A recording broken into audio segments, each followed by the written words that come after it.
go. Boom. What's up? What's up, chat? Experienced a little bit of technical difficulties. But we in here. Are we live? Are we sounding good? Testing, testing. 1, 2, 1, 2. Let's see if we got the reactions in the chat.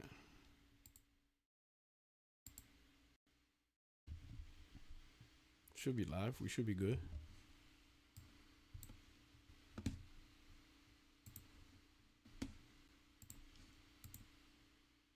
Any reaction from the chat? I think it's my screen frozen.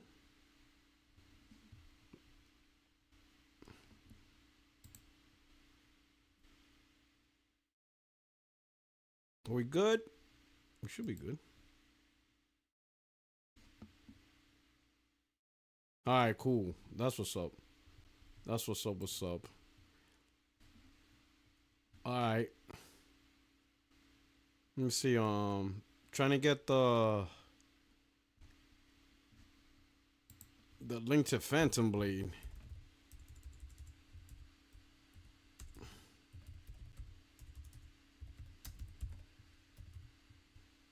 Is that gonna be on? Let me see. Where's the deep dive?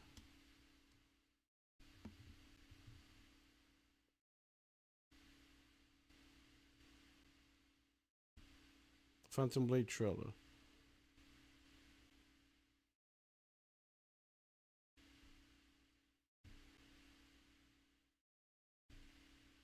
Is it just a trailer or deep dive? Okay.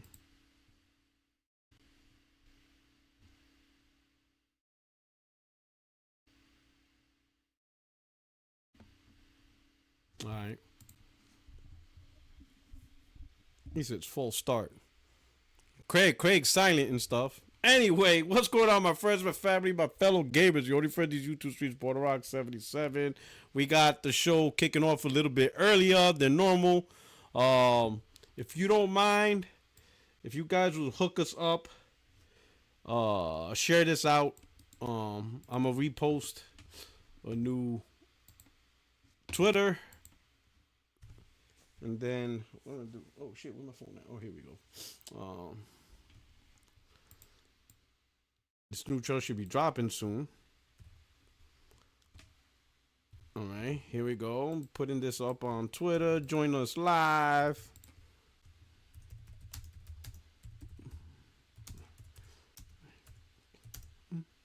Here we go. 60 frames. Hey, yo, Craig, what's up? You can hear me? Yeah. I can't. What happened? Oh, wait, hold on. Let me switch to my headphones, to my headset. Go ahead. All right, there we go. Yeah, I'm here. All right, awesome. What's going on, my brother? How you doing? Doing all right. A little tired, but hanging in there. Oh, what's up? You had a late shift or something? Huh? Nah, just going back after 3 days, a little more sore than I thought I'd be. But okay. It was busy. It was busy. So. Pause, bro. What's going on here? Now, what's going on, my brother? All right, let me see. Let me see if E4 Extreme. We got here, right here. All right. Boom. Boom.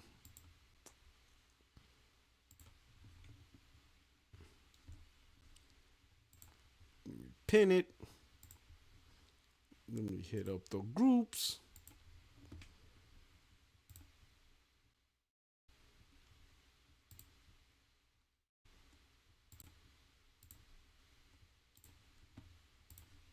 All right. Let's see. Now I'm looking for this the Phantom Blade trailer. Now is it just gonna be on Twitter? I mean, they haven't really. That I do not know. Like I I always mean, said, if I had a choice between having a Hellblade or a Phantom Blade or a Stellar Blade, I'm going to choose the Hellblade. So, really? but, if I had to go to war, yeah. Oh my yeah. god. Yeah, the king said choose your weapon, and I'm like, well, I'm choosing the Hellblade. But, All right, Phantom Blade trailer. Let's see. Oh, that the YouTube. Let me see. Where's the YouTube?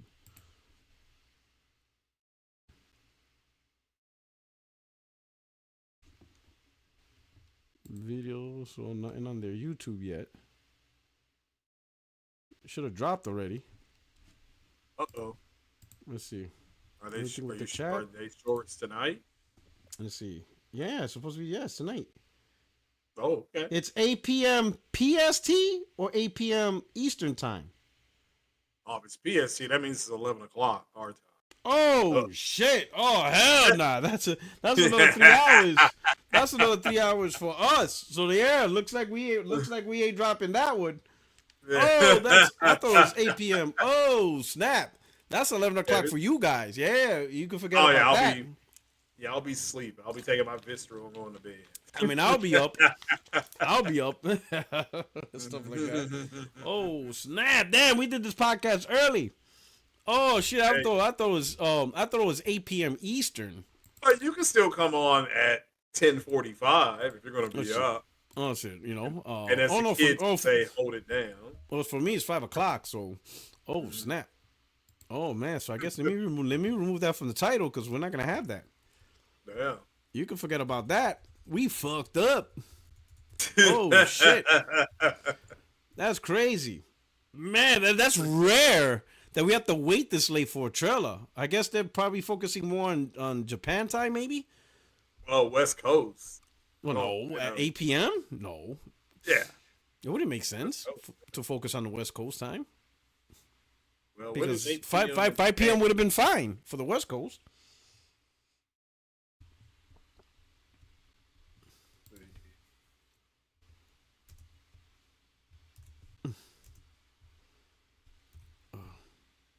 Let me put Yoshida. Yeah, see, in Tokyo, it's going to be. What time is it going to be in Tokyo?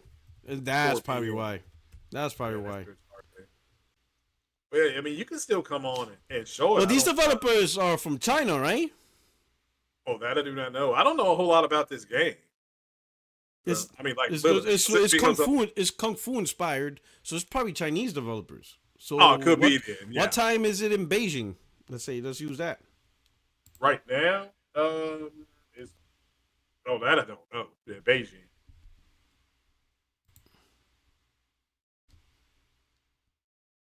Yeah, it's Kung Fu Punk. Oh, okay. So yeah. Oh, that's cool. Yeah. You know? Oh man. That sucks. I gotta wait 3 hours. Oh man. Damn, dog. I was ready and stuff like that. Oh shit. Sorry, chat. Sorry, guys. You know what I'm saying? I had no idea. We did this show early, and oh man, that's crazy. That is absolutely crazy. But anyway, man. So here we go. So I guess, we're gonna wing it. I guess we'll just move on topics. We'll wait a few minutes, right? Because I think J-Dub, he said he's home. So see if he could jump on and stuff like that.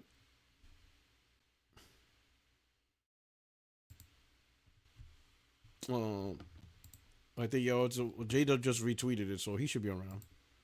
Hold on, let me go in the message group and see if J-Dub.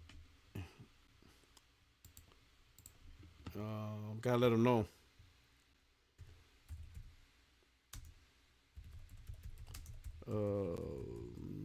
Man. Unbelievable. Man, sorry, Chad. I know. Damn, I was excited. I was ready. It was about to feel like Saturday afternoon kung fu time all over again. Kung Fu Theater. You know what I'm saying? Hell yeah. You know what I'm saying? The flying guillotines. You know? Oh, snap. There you go. So anyway, what's up, chat? Again, hey, hit the like button.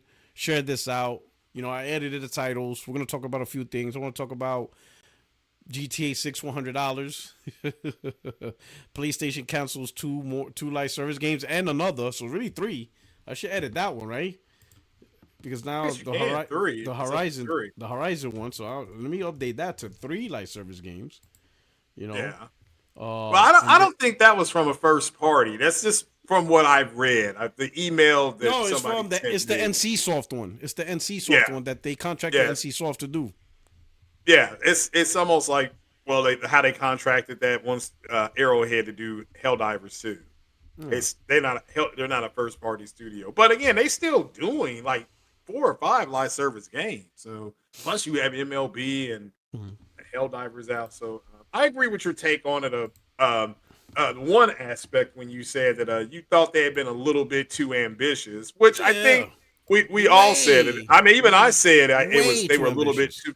Yeah, they were a little bit bullish. So I'm like, well, maybe they know something that we don't know because that is bullish. But I agree with Extreme when he said they have the absolute right to try to make those games. If they fail, they'll have to learn. Like Yoda Mhm. told Luke Skywalker in the Last Jedi, and he said, "You didn't learn the best lesson ever, which is the lesson of failure."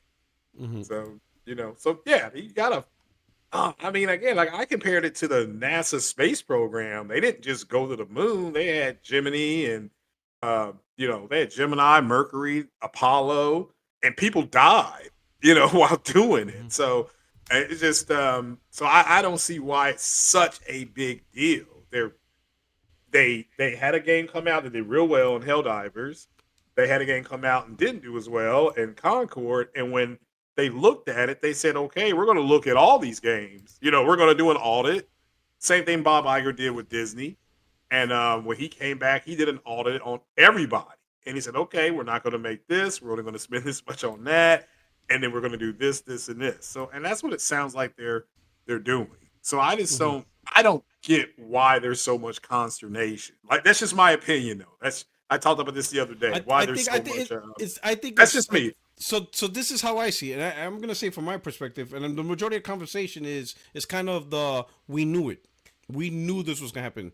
So I think the reason why some people like me are upset is more of how how can people who actually run a successful business are so blind by the obvious. Like, what is it? What is it? What is kind of like, you know, how can these guys strategize something so successful and yet they obviously, it's kind of like the first Halo reveal in 2020. That reveal was garbage. It was ugly, Okay. glitchy. Everyone saw it. It was a complete mess. So the question begs, how can people that know how to make games, they know how to make trailers, they seen what good trailers look like, how could they not seen that that trailer was garbage and they let it play out? Like, what was it that blinded them? That it wasn't until after the criticisms that they realized, oh snap, this is actually sucky. Let's delay it because apparently we got it wrong. Like, no shit, you got it wrong. Like, how could you not see it? You guys are game developers. You guys have seen good trailers. You guys have seen how something good looks like, yet you did it anyway. And that's, I think, what it is in this case, right? Sony had the most successful gen up until now. Last gen was their most successful gen by a long shot. The PlayStation 4 gen blew out the PlayStation 3, 2, and 1 gen in terms of profits, in terms of notoriety, until bigging up their first party studios. Like, all the things just went up. Especially it's phenomenal given how bad the PS3 was in terms of, making zero profit. In fact, they went to a negative loss. In my opinion, if it wasn't for Kaz Hirai becoming the CEO of Sony, there wouldn't probably be a PlayStation. Because when he took off, he came from, Sony, SIE, and they promoted him to run Sony. And one of his top priorities was, we got to get PlayStation back on track. I don't know if Yeah. another person, let's say from the camera division, would have made that decision. If they would have promoted somebody else from the camera division who doesn't really give a shit about games, he would have been like, hell no, we lost everything. Everything that was made on PlayStation 2, PlayStation 1 was completely lost, and then some. Screw this. We're done with gaming. We're gonna divest with all that. We're just gonna stick with the core competencies of Sony, which is movies, TVs, da da da da da da. Screw PlayStation, right? They could have easily installed the wrong guy, and that could have been his attitude as the CEO of the company, and says, hey, we're done. We lost everything. We actually are in the negative overall. There's no reason for us to magically try again. I don't believe we could try again. We're done.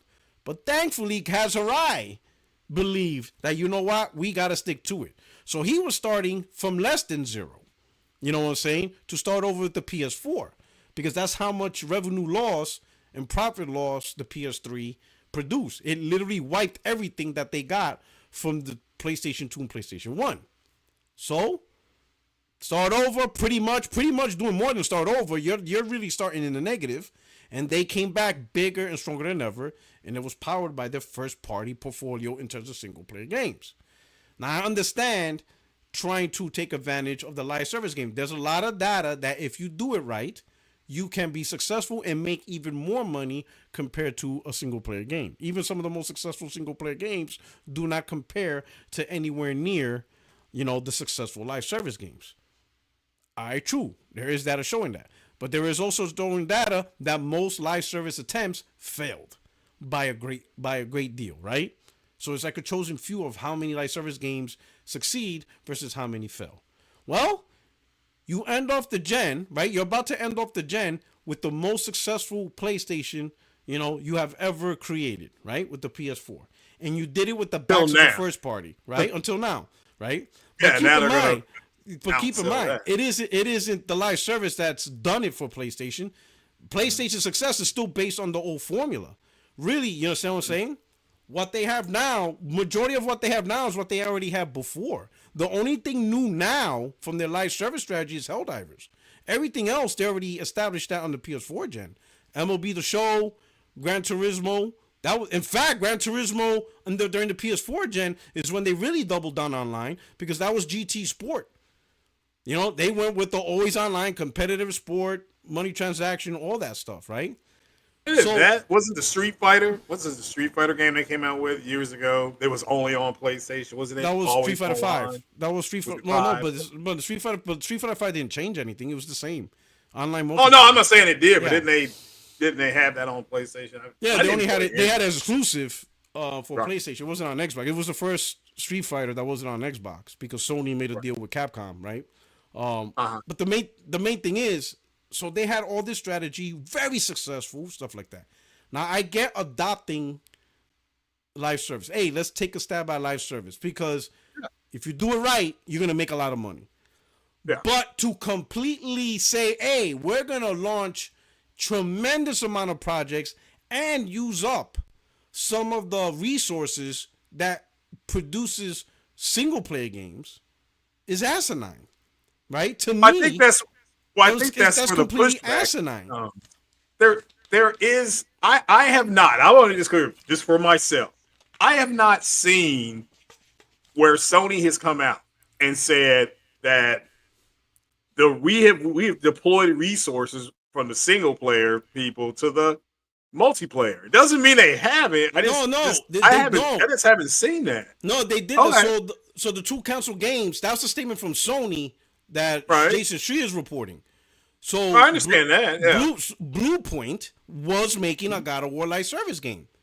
Oh, that was gonna be trash. I mean, if somebody came to me and said we're gonna make a God of War live service game, like why? But it's Bluepoint, so that confirms they were using single player studios to do it. Same thing with Sony Ben. Sony Ben was making a multiplayer live service. What single player game has Bluepoint made for Sony? For Sony, before that was Demon's Souls remake, and before that, Shadow of Colossus remake. All right, so they haven't done anything. They haven't really done anything. Okay, I got you. What do you mean they haven't done anything?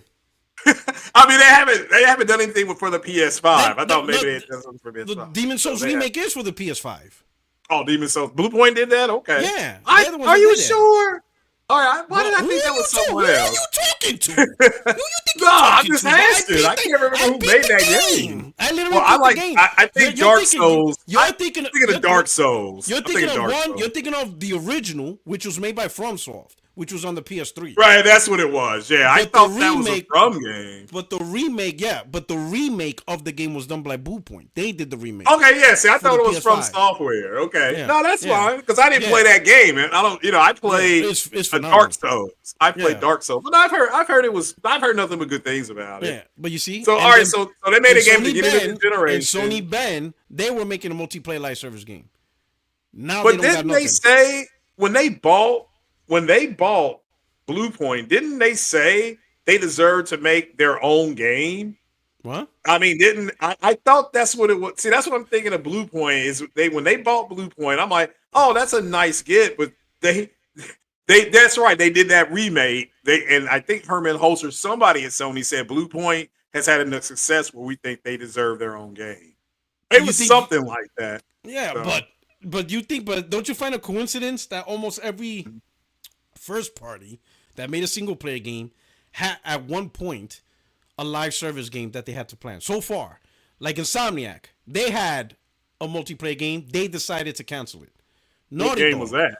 Huh? It was supposed to what be game was that? The spider. It was No, that's not true. No, that's not true. Yes, it is true. It's not. Listen, it's not because the NC. No. I can tell you right now. My friend went to Comic Con. I know what you're gonna say. I know what you're gonna say. Yeah, that wasn't true. No. Yes, it is true. What you're confusing. Listen. I'm listening. Listen. What is not true was the gameplay leak. That was fake. Somebody took Miles Morales, modded it to look like Spider-Verse, and said, "Oh, look, this was the gameplay that we're gonna play." That was proven wrong. But it was confirmed Insomniac did have a multiplayer called the Spiderweb or something that they were planning to do, but they canceled it.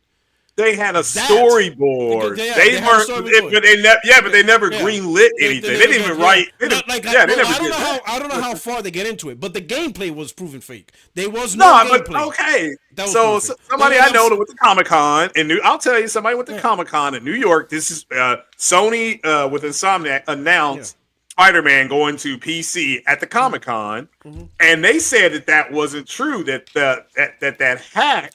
Oh, they had a storyboard up in case they decided to do that, but they never could cancel because it never got greenlit. There's nothing to cancel. It's just a story. It's it's a storyboard. Yeah, but part of the storyboard is the conversation. Like, hey, I think it's holistically, right? Because we can't look at each part individually. We have to look holistically. So Insomniac had something about, even if it's just thinking storyboarding, some type of live service game. Naughty Dog. They also, but listen, look at the thing. Insomniac does nothing really but single player games, but they had a storyboard for a live service game. Naughty Dog also had a live service game. Sony Ben also a live service game. Blue Point also a live service game. Right? It just keeps going down the line. Right? So really at the top, that became a priority. We even don't have a chart when majority of the first party funding was pushing towards the live service not the single player. So that's true. I remember that. So from a financial aspect, single live service game was a priority, and they were using single player studios that were part of the success of the PS4 gen to say, hey, we make great single player games. They'll say, hold on, we want you guys to look into live service games. What multiplayer game did Naughty Dog make? Oh, please don't say that. That game was trash. Okay, yeah, they should have canceled that. I mean, but they did Factions and Uncharted, so they did 2 multiplayer games. Uncharted. I didn't know Uncharted had a multiplayer. It has a multiplayer. Okay. Since Uncharted 2. No, that's fine. I didn't even know they had a multiplayer. I mean, shout out to them for doing it, but what was their multiplayer like? I mean, it had the same team deathmatch, a lot of stuff. It was pretty good. Oh hell! So the same thing since we were doing in '96. Okay, so nothing new. But think about it. This was during the PS3 gen. This was the PS3 gen, right? In fact, that was one of the criticisms of Uncharted 1. It didn't have a multiplayer component to it, and they added it. Uncharted 2, Uncharted 3 had it, and Uncharted 4 had it. So all the Uncharteds had it, except for one. Like I said, would you rather go make an Uncharted 5? To me, I'm more excited about the Intergalactic game. For one, it's woke, and so am I. But overall, Neil has always said he's a big fan of my favorite game, Mass Effect. So he's always wanted to make a sci-fi game. So I'm interested to see his take on it. But if they're if people bitched and moaned about them doing live service games, and now they're going in and doing an audit like they said they were going to do, and the games that they didn't feel was going to be up to snuff, they were going to fold those projects. That's what they're doing. That's what I don't understand why it's such a big deal. The big deal is they wasted. I think it is. They wasted time on the obvious. Like they put so much. Well, they don't know that. They know. They don't know that until they try. But you know what? You're right. And that's the problem. They didn't know something that was so obvious. They didn't know. Well, they didn't know it. They didn't know until I don't understand. But Helldivers did well. Here's my thing. But you know what? This is what they should have done. They should have said, hey, our proper first-party studios, we're going to leave them alone. right? Right. Because they already have a successful formula, which helped us in the PlayStation 4 Yeah. gen. Get, So yeah. so Get to leave them where we alone. got.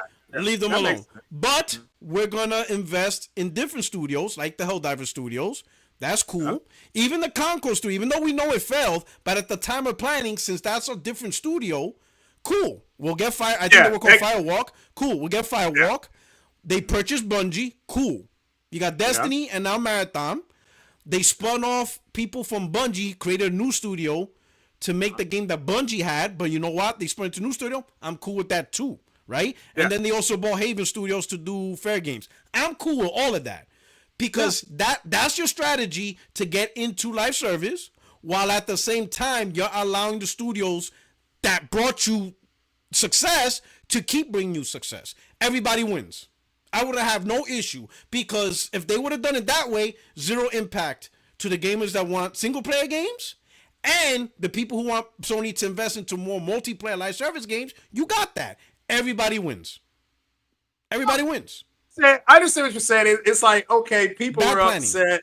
People aren't upset that they did it. It's that they took resources, but and again they did remakes and remasters this is what I was saying on my podcast the other day. These people want they want the developers to take full advantage of the hardware with new software. That's going to take them a lot of time and money. So I don't see. I understand what people are now. I understand what you're saying now. Let me put it this way. I understand what you're saying. For the single player guys, we're All not right. going to get a game from Sony, Ben, and Bluepoint the rest of the gen. There's no possible way. Yeah, but that's again, the generation is already at the halfway point. There were some people speculating. Again, there's that word that the next PlayStation is already going to go into mass production at the end of this year. Yeah, I mean, it's hard, but we'll have to wait and see. We'll have to wait and see what they announce at CES. That ain't no goddamn PlayStation coming out soon. Get out of here. That's in 4 years. That's for what? 2027. That's For no, what? they're talking about possibly 2027. For But again, 2027. it's probably not true. But the it's main probably thing not is, true, but it's just like, speculation. But look at this. You bought a console, right? You bought a console, and you're gonna have at least one studio, which is Sony Ben. They didn't show up for the PS5. Nothing. We got nothing. Well, wait a minute, didn't they? You mean nothing new? Nothing. You mean Nothing. As in nothing. Nothing. I thought they did. Didn't they what? do a 60 Didn't they do a 60 FPS mode and for a patch? that game? Well, I think it's a mode. It's a 60 FPS patch? mode. Oh no, and they changed the refresh rate for that game where they ride those motorcycles and don't That's change not clothes. nothing. That's not content. That's Okay. not content. That's a PS4 game. They passed. Okay. That's a Well, no, I'm PS4 game. But it's a That patch for patched. PS5. Yeah, They that's patched for nothing. PS5. Okay. Yeah, that's nothing. All right. So right now you got a whole first party studio that is providing nothing to the customers who bought a PS5. Right. Gotcha. You see what I'm saying? That's terrible. And then you got All right, so that's studio. one. Yeah, and then you have Bluepoint, who they just bought. You got another. No, they didn't just bought. Right. Well, they Well, they bought bought them a year and a but they- half but- ago. But Yeah. they've been working with PlayStation since the PS4. Right. Remember, they did the Shadow Colossus remake. Well, working with and working Yeah, for they're is working two with. different things. Yeah, Yeah. but Well, now they're working for them, but they Yeah. were working with Either them. way, I I'm understand pretty what sure. you're saying. Yeah. So now the only thing we get from them Okay. was the remake of Demon Souls. Demon Souls. Okay. Yeah, that came at launch, and Right. now that Yeah, came it in was launch. So it launched with the console. 8 Right. years later, you're not gonna get anything. There's nothing from them, so that's already a wash. You know what I'm saying? So there's two. Naughty Dog's going. Naughty Dog is we're doing finally a game. gonna get a game in 2026. Yeah. Literally 6 years into the gen. Yeah. Well, because they have a new concept that they're doing. No, because of their goddamn live service game, it slowed them down. Because they were focusing on that live service game. That was the priority. Right. Right? So think about it this way. Still a new concept. I put it this way. I bought a new PlayStation upgraded console before I bought a new Naughty Dog game. So technically speaking, I bought more hardware than Naughty Dog games. That's not how it should be. Right. That makes no sense. Yeah, well, Naughty Dog carried them last generation. Because, At least that's the consensus. You see what I'm saying? So it's those little things that's like, wait a minute, this is some weird, right? And now here's the thing. I'm hoping the other developers that they got left aren't tied up into this mess. Like, for example, Housemarque, who did Returnal. Fantastic game. Yeah, I never played it because I played it for 30 minutes and she died and came back. Yeah, So she got yeah, reincarnated. So I'm like, yeah, this is trash. But yeah. So everybody I know yeah, liked it. Yeah, a lot of people did. so Returnal. Hopefully they didn't get tied up in the live service mess. I don't Hopefully, think they did. It I, sounded like they were I, they were hiring people yeah. to bring in I'm to start gonna doing it. say this. I'm not gonna say I don't think anyone did because if Sony thought making a God of War live service game was a good idea, Oh, then it was shit. trash. But Yeah, listen, that's anything go, anything goes, anything goes. well. At No, no, that no. But point, brother man, but who brother, was making it? well, it But was Blue it wasn't Point. Sony. It was Blue Okay, so it Point. wasn't the main studio who did God of War. No, It wasn't the main studio. Okay, no. all right. So You they're see, working on another possible God of War game. no, they have nothing. This was a I thought recent they were working on another cancellation. game. No, Blue Yeah, Point. no, no, for Blue Point. No, I'm talking about the people who make God of War. That studio. I hope. I don't know. Yeah, I think they're working on something. Hopefully it's not live service. I doubt it is if they're How? retooling live service. How? At this How point, what? listen. Somebody in the boardroom says, "Hey, God of War live service is a great idea," and people agreed. If you're that Yeah. stupid, listen. The Well, levels of stupidity. Listen. At that point, any stupid shit I believe from Sony at this point. If well, you I mean, couldn't- I wouldn't if, say they if I all. was They in may, that they may have room, pushed back. if I was in that room and Herman Holtz, let's say if it was Herman Holtz who said that, Yeah. I'm gonna be like, Mr. Holtz, I want to submit my resignation. He goes, why you want to submit your resignation? Because I'm gonna punch you in the face. And Well, I suppose mean, you're gonna come again, carry out. A again, live the service live God of War, service. I'm going to punch you No, in but the the face.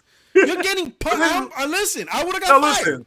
But Hold I on, would have listen. and then The all live over Twitter, service. I'd be like, listen, you're not gonna see Herman Holtz on social media a while because I gave that fool a black eye because I punched him in the face. I'll even admit it. Take me to court. Arrest me. Yeah, I know you People- have to go to court. And then Yeah. everybody on Twitter, why are you getting arrested? Why Puerto Rico? Because I'd be like, that idiot thought God of War live service would be a good idea. So I punched him in the face. Well, the live service started Punch under his ass in Jim the Ryan. bow. So, Punch him in the you know. knocked him the shit out. Okay. Well, I mean, But to knocked me, him all out. right. So let me, I'll just be And now honest he here. got arrested. Service, He yeah, the deserves live to get punched service in the face. under Somebody Jim. deserves to get life punch. Like I don't know whoever. Listen, this is what I'm hoping for. Started under Jim Ryan. What is that in front of the camera? Is that your Diddy oil? This guy Diddy got oil. Diddy oil right in front of his damn camera. Who, me? Oh, no, this is my ice water. He got Diddy oil. He show, hey damn Chad, he already showing you in the lube. He already showing. He went like this. The lube's coming. You know what I'm saying? Oh man, this guy got Diddy oil. You know? That's just No, my water. I'm hoping. This is what I'm hoping. This is what I'm hoping. I am hoping that Herman Hulse is the one. Now that he's the CEO, is the one that said, "Yeah, none of this shit really worked. This is the shit." That's Jim what's Ryan happening. left." That's what I'm hoping. This I don't know who's making the decision, but I hope it's him. I hope it's He him saying, is. I hope Yeah. he's the one saying this shit was never gonna work. Let me take a quick look. Yeah. that shit still don't work. Shut that shit down. Yep, shut that Yeah. shit down. Shut all this Exactly. shit down. All this Cool. shit Jim Ryan wants. Shut this shit down. I'm hoping that's what's happening. Yeah, that's what he's doing. He's But the if Herman studio. Hulse is complicit, he needs to go too.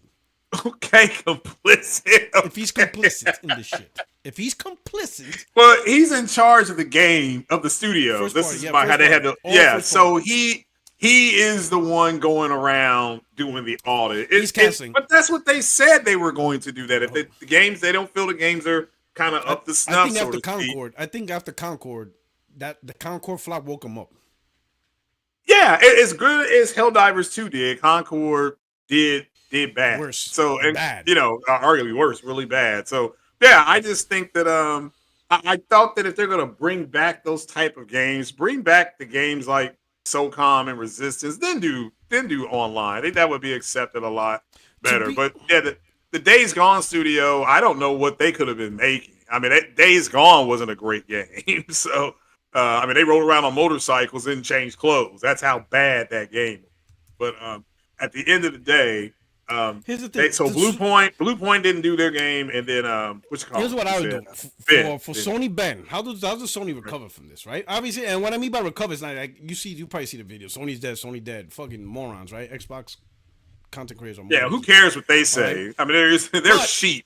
There is some validity on how do these specific studios that had to shut down their projects now, like in the year 2025, what can they do, right? take for example Sony Ben. If they get started on a brand new project, that's 5-6 years in the making. That means you're not seeing this game till like 2030, 2031. That's PlayStation 6. Like literally a year to 2 years into the PlayStation 6 cycle. So to me, Yeah. the fastest, how would you say, the fastest path of least resistance, or the path of least resistance, that where you could probably get a game out in 3 years, would have to be a remake, right? Yeah, And they would have to remake that. Or DLC. no, What DLC? screw Days gone. Screw days gone. Nah, that ain't gonna work. That's not. Okay. It's not. It's not gonna work. It's not gonna work, right? Okay. Because, Well, I'm just, because bring I would pitch it. what I think would be a perfect candidate would be Siphon Filter. They already have remake the of the original. remake of the original Siphon Filter for a couple of reasons. It's literally in a genre that is like vacant right now. We don't have a stealth tactical game. Normally, that void would be filled by a Metal Gear, even though they're doing a remake of it. But Metal Gear would normally fill that void. We're not getting that, right? And Siphon, not Siphon Filter. What's Splinter Cell? We haven't had a Splinter Cell in God knows how long, right? No, that's true. So that's true. Siphon Filter remake, built from the ground up. Now, the reason why they probably could do it in 3 years is, number one, they're not doing it from scratch. They already have the storyboard. They already have kind of like the level design, like the vision. They just got to put it into the modern gaming. They already know the gameplay mechanics. They just got to improve on it. You know, they just got to fit the game to the modern audience, redo the assets and all that stuff, right? Built the game from the ground up, but it's not like they have to go through 1 year of concept drawing, a year and a half of concept drawing, relational diagrams, how the characters going to interact, what's the type of character, who's Gabe Logan.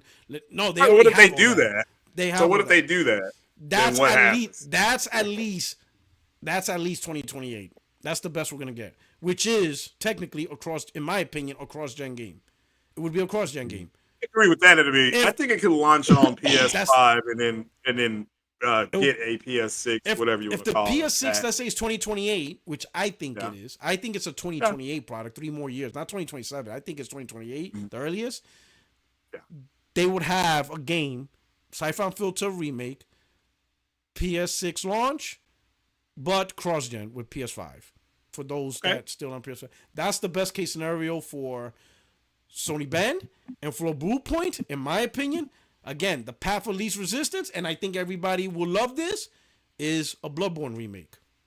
They already know how to do Demon Souls, but guess what? Everybody wants it. All right, fair enough. They want it. They want the Bloodborne. That's one thing. No one will have an issue. So a Bloodborne. All right. So what if they announce that? What if they announce that in their queue, because they're about to have their queue in the quarter? No, they don't have nothing. This is the filter. That's too early. It's too early. Yeah, you know Sony. Sony don't do that no more. They don't tell us the game's 3 years out. They don't do that no more. They're not gonna tell us. I didn't think they 3 years out. Yeah. Yeah, they don't tell you anything until you're ready. Yeah. That's true. That is true. That's true. That's the path of least resistance for those two, right? That's it. Right. So other than that, it's a wash for them. Blue Point and Sony Ben, that's it. Their chapter's closed. At best, path of least resistance, do a remake of Siphon Filter and Bloodborne, 2028, PlayStation 6, PS5 cross-gen. That's the best we're gonna get out of those two, right? So at this point,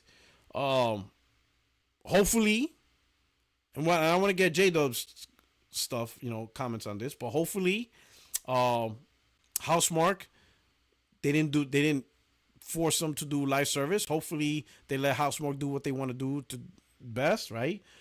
Hopefully, Cory Barlog wasn't making a live service game, Hopefully, he wasn't doing that. Hopefully, he wasn't roped into this nonsense, right? Hopefully, he does a single-player experience that he wanted to do and stuff like that.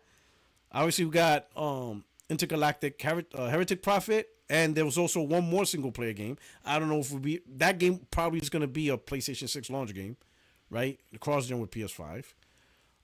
We got Wolverine with Insomniac. After that, we don't know beyond Wolverine. So Wolverine might be a 2026 game. We got Ghost of Yotai, right? And that's pretty much it from the first party studios. I can't think of anybody else. Unless Santa Monica that just finished Ragnarok, that Santa Monica, because when Ragnarok came out in That's 2022? 2022. 2022. Yeah. So let's say if they start a new project 5 years, 2027. If they started a new project, 2027, the earliest. Maybe. I thought the people doing God of War, they're making a brand new game. I thought Cory Barlog was the studio split. Cory Barlog it's Santa Monica, but I think it's like Santa Monica, Montreal, or something like that. So that's why he didn't do Ragnarok. He got his team to do this new IP.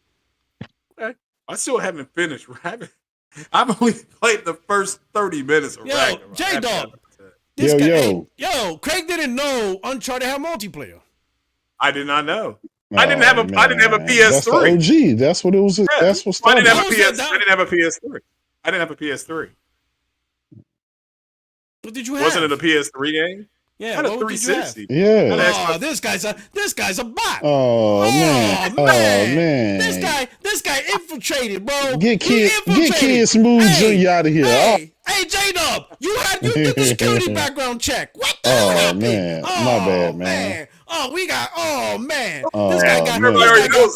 is what happens. This is what happens having Tulsi Gabbard in charge of intelligence. Oh man. Oh man. We got infiltrated. Oh shit. Oh man. Everybody knew that. Everybody already knows that. Oh man. I didn't have a PS3.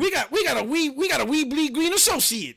Oh, there you go. He never had a PS3. No wonder he don't know what the fuck is going on with these guys. He's like, who the fuck is that?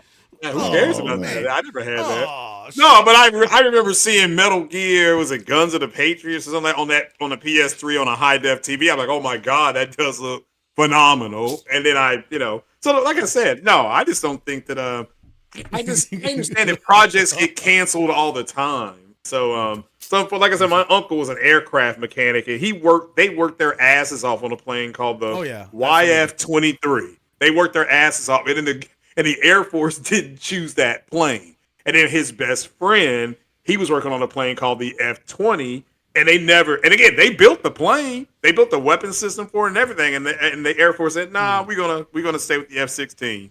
So I mean, again, I understand, and I remember them being disappointed. I would be disappointed, but I just don't think it's just as big a deal as what some people are making it out. Man, this guy, Craig just be on his PC playing that damn flight simulator game in Mass Effect. He don't care about any of this shit.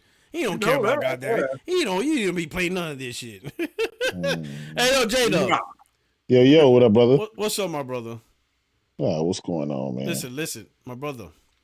Sony's live service plan flopped just like the Texans.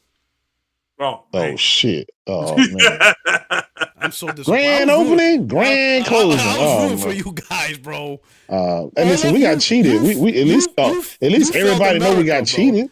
You failed America, bro. You failed America, bro. Missing field goals. Like it seemed like every 5 minutes you were in the penalty. I'm like, what is this? A hockey game? At least punch somebody. We had to play. Well, to be fair, Puerto Rock, we had to play against two teams.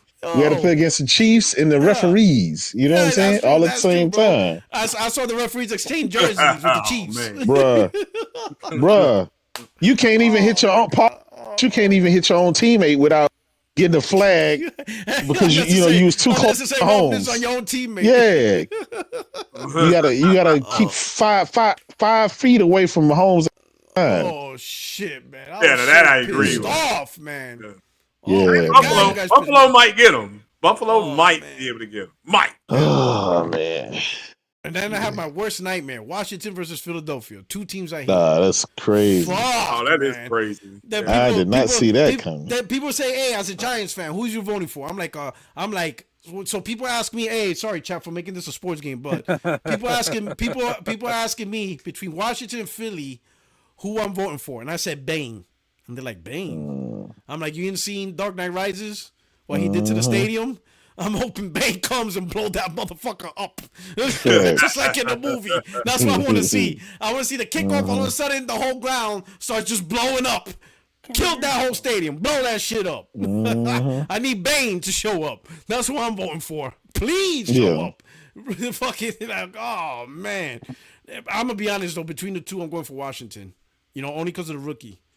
You know why? Washington reminds me of the 2012 Giants. Barely making it to the playoffs. Yeah, you just beat the best team in the NFC. Yeah. And now you're about to go beat the next, you're about to face off on the second best team in the NFC. Giants did the same shit on the road to the Super Bowl and won. They faced off Green Bay Packers, which was the best. That. And then for the NFC Championships, they faced off San Francisco, which was the second best team in the NFC. And Giants took them out. And then all of a sudden, you face the dynasty, New England. Yeah. So to me, it's almost the same exact story. Washington, best team in NFC, won. They're about to face off the second best team. If they win, they're about to face off if Chiefs win, that's the dynasty. Same storyline. So that's the only reason why I'm going for that. But anyway, we're going to move on, man. Texans flopped. It is what it is. And so is his live service. So, Dub, I knew it. Yes. I knew it. It's coming. How do you feel about it's not this? coming. It's PlayStation, bitches. Let's go. Shout out to Chaos. Okay, let me tell you. Go ahead. Right. There's two things. Uh-huh. We know we had the conversation. It was me, you, and M and Craig. We had the whole conversation about Concord and live service games. And you were always like, nah, fuck that. Fuck live service. Just go back to doing. Fuck that bitch. And what did I say, Port Rock? Yeah. I said, you know what? If you're going to be number one in gaming, you just can't be single player gaming. You're going to have to get good, right? And so I was not opposed to them trying live service games. Okay. Although I didn't say make your whole goddamn catalog live service game. I did, you know what I'm saying? These motherfuckers said, these motherfuckers are Kentucky Fried Chicken said, nah, we serving burgers. Get rid of it all. Like, wait a minute, you Colonel Sanders. You got 11 herbs and spices. Fuck that. We serving tacos. Now, this is what now this is one thing. This is where my mind situation. Here's the thing. Some news came out from somebody that aired out what was going on, allegedly, what was going on inside of Sony with their studios and all kind of stuff like that. Yeah. Here's the thing. Sony didn't come out and say, hey, we're making all these games. They didn't invite gamers to see what they were making or what projects they got behind the scenes and stuff. Yeah. I did watch the Yoshida interview, and he said that. He said they do stuff all the time. They cancel games all the time. You only hear about games when it's ready for them to present to the public. But these teams, these companies, these publishers, all these people in-house, they're always working on shit. Sometimes it's greenlit, sometimes it's not. Sometimes it's like, we don't need that. Sometimes it's not. It's just somebody aired out stuff, and we're all taking it with our own context, how we see it. And we have yet to see Sony saying, yeah, we had all these games and we canceled it for X, Y, and Z, blah, blah, blah. But one thing I will say is, because I was talking to Jez last night and we had this similar topic. Back before Microsoft, when Microsoft was trying to buy ABK, that having Call of Duty potentially go away scared Jim Ryan into making some desperate moves. Meaning, and this is my opinion. My opinion is it scared him to thinking if COD's going away, that's $3 billion a year that they won't have from their 30% cut that they get. That's $3 billion that they get every year for basically doing nothing, just for having it on their platform. That's going away. So I think Jim Ryan said, okay, we need to come up with a backup plan.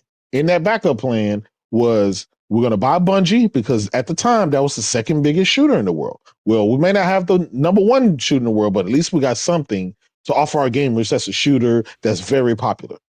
And also, I think he started an initiative saying, hey, we need to get into the live service game market. And I think all of that culmination came from the ABK deal as Call of Duty potentially going away.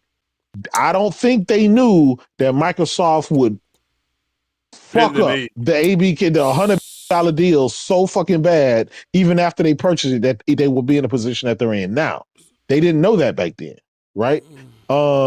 So hindsight is 2020, right? If they would have knew it would have turned out like that, of course they would have made the investment. They probably would have bought Bungie. They damn sure wouldn't have went into the live service thing. But here's the thing. We're here now. They put out their first live service game.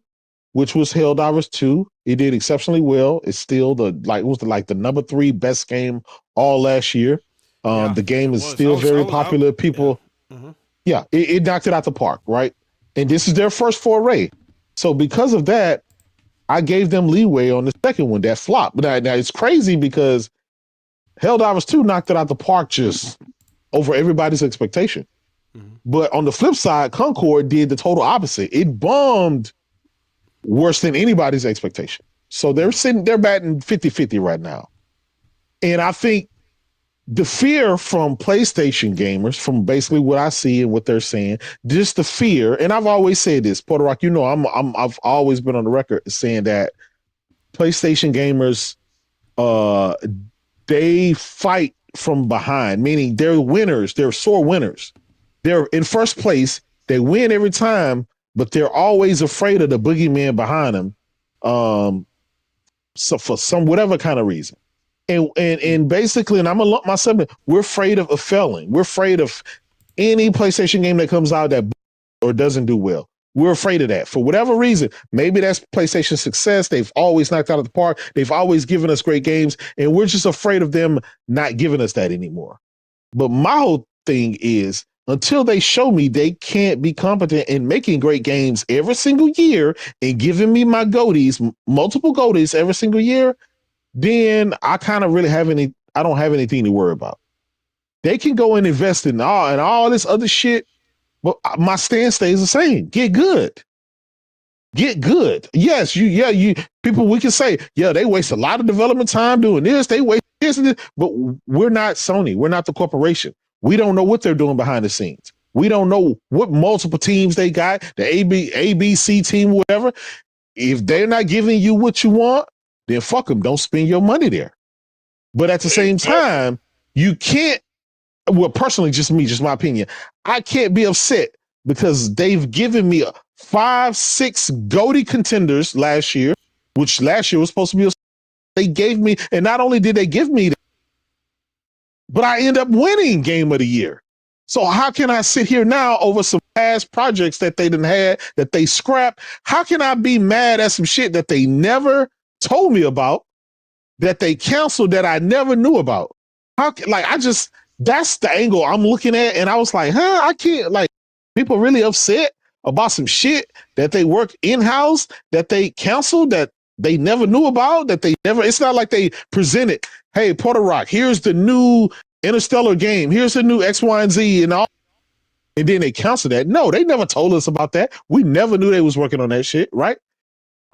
That's just, because that's what Sony does. At this point, they don't tell you about some shit until that shit is close to getting ready to come out, or until they want you to know about it. And I think it's because of that silence, because they don't show their full roadmap and give us ammo to fight all the time and stuff, because they don't give us that, and they're not transparent as to say, hey, this is what you're going to be playing this month and that month and all that. Right now, I think we're waiting on something for them to tell us, outside of what we already know. I think that's where that fear comes from. Because I remember prior to them showing Ghost of Yotai, we had the same conversation. Well, we don't know what's coming. Show anything. Then they just randomly, on a random goddamn day, drop Ghost of Yotai. Then blow the internet up. Then everybody's back to, I know that. I knew they was cooking something. But then again, then everybody starts spouting again. We don't know what's coming. Then they fucking turn around at the Game Awards and drop Intergalactic. Right? Then everybody, oh shit, we knew they was cooking. We didn't know they was cooking this. We thought it was The Last of Us 3. Blah, blah, blah, right? And then guess what? Some time done died out. Now here we all go. Here we go again. Well, and then guess what? They're gonna eventually, and then we go on this roller coaster every month, every 2 months. And I think it's because the console war had died and we don't really have anybody to fight with anymore. Things are just different now. That's how I view it. Again, this is my own personal opinion, but me standing on the outside looking in, I can't be mad at some shit that I never knew about, that they was some projects that they was working, some whatever. I don't know. I never seen the trailer. They never told me it was coming. All I know is they have to sell me some games.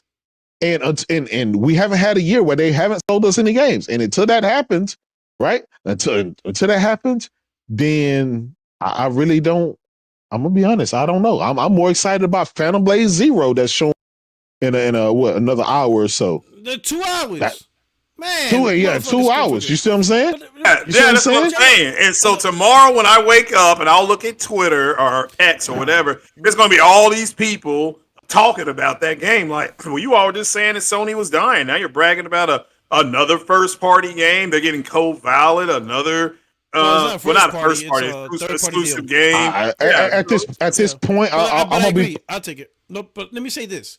So your point about Jim Ryan getting nervous. I was on Blaze's podcast, and I think it was Meds who brought up that point. And at the time, I'm thinking, you know what? That's a valid point, right?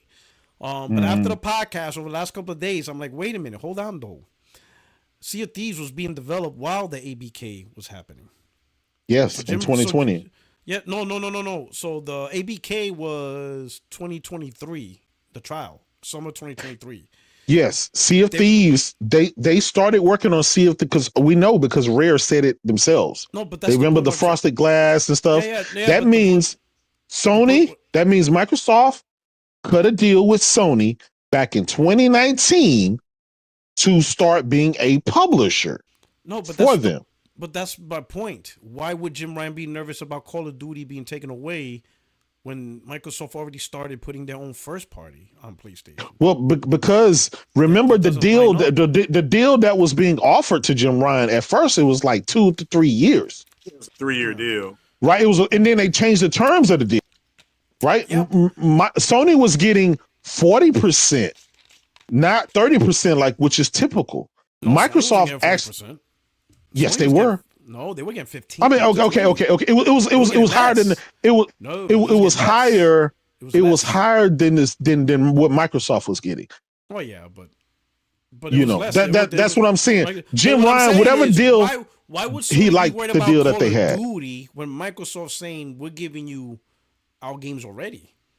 Who gives? Listen, I'm put it right. I'm saying like why would you? It's the biggest game in the world. Yeah, it produces more money than. But if I'm gonna put in energy, like the Project Latitude, I guarantee they went into thorough discussion about that. Like, Sony knows more about Project Latitude than we get now. Like the whole Sony 4, bullshit. Absolutely. Sony already knew. They're giving them dev kits. Hell, at that point, I guarantee Sony already told them about Pisser for the PS5 Pro. Because look how fast Microsoft adopted that technology. Well, that's true. So in my opinion, during the ABK, and it's all theory, right? It's all my opinion and theory. I don't know. I'm just. But how fast Microsoft adopted Pisser and all that shit? Yeah. They're already sleeping. They were fucking. They were already fucking. Yeah. When we thought these hoes are loyal, they were fucking behind our backs. You know what I'm saying? Okay, Puerto Rock. What about this though, Puerto Rock? What if all of that was just for play? We got 2 bitches in the club, and I think what if it was?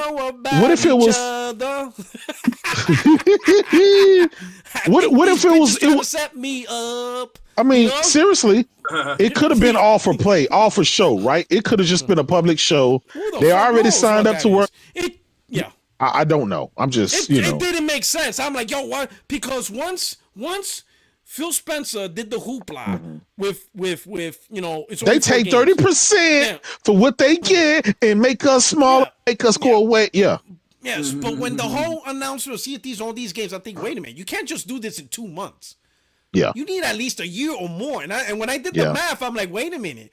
This game was being developed while the ABK trial was happening. So like, what happened then? What was the whole shenanigans between Sony and Microsoft? Sony knew Microsoft was making games for them. They knew before anybody else because they had to give them the dev kits.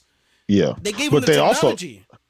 But I'm going to be honest, maybe it's a case where yes, Sony already knew that Microsoft was going to put some of their games on the platform, but what Sony didn't know is these motherfuckers are making a power play behind the scene to steal Call of Duty right from under them. That could have been it. Maybe, Call of Duty is the biggest game. Now, and maybe that was, I don't know. But it just doesn't make sense. But the one thing, and I get to some people, to your credit, there's probably going to be some people, they're more concerned about the internet shit talking and Sony looking bad because, that's what they do on the internet, right? But for a lot of us, our biggest concern is because, announcing 12 in a gen, you're talking about like 2 live service games per year, right? And keep in mind, this was announced in 2021. It's not like they announced this in 2019, 2018. They announced this like in 2021. So you only have like 6 years left. So you're talking like 2 live service games per year. That's a lot just for live service game. And the concern was, who are the studios that's going to do all this? So the concern was Sony might be taking studios that are the single player studios that we want to see games from, but now they have to do live service games because they got to augment the resources to create these live service games. And that's what some of us was want, because a lot of us, let's be honest, people didn't really buy a PS5 for first party single player live service game because Sony did not establish that reputation. Sony had no reputation for live service multiplayer games. So people can't say people bought a PS5 for Sony first party live service game. That is not true at all. It was what they did with the PS4.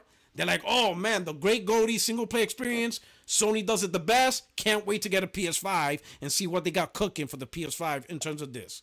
Then Sony's like, hey, this is our strategy. They put a lot of buckets into this strategy. Majority of the funding went to this strategy. And people are concerned, like, God, talk about a huge, like, hey, let's add this to the menu, and we're gonna make this really big, and we're gonna put more money into this menu. Oh, and some of our studios, you're in on it. You're in on this strategy, right? That's why I said I would have been for me. What would have made sense is you purchase Bungie, cool. They didn't make single player games for PlayStation gamers, but you want to invest, you want people experience. All right, that's your $4 billion, not my problem. All right, cool. You purchase Firewalk to do Concord, cool. Firewalk never made games for us. Cool. That's a new studio. You got Haven Studios to do fair games. Cool. Whatever. You got Helldivers 2. Cool. Whatever. You spun off a studio from Bungie, created a whole new studio. So whatever concept game they had within Bungie, you want to create that. Cool. That's a live service strategy. You're investing in a live service strategy. You want to expand your portfolio, and that doesn't impact the other gamers that are bought a PS5 for the first party. Everybody wins.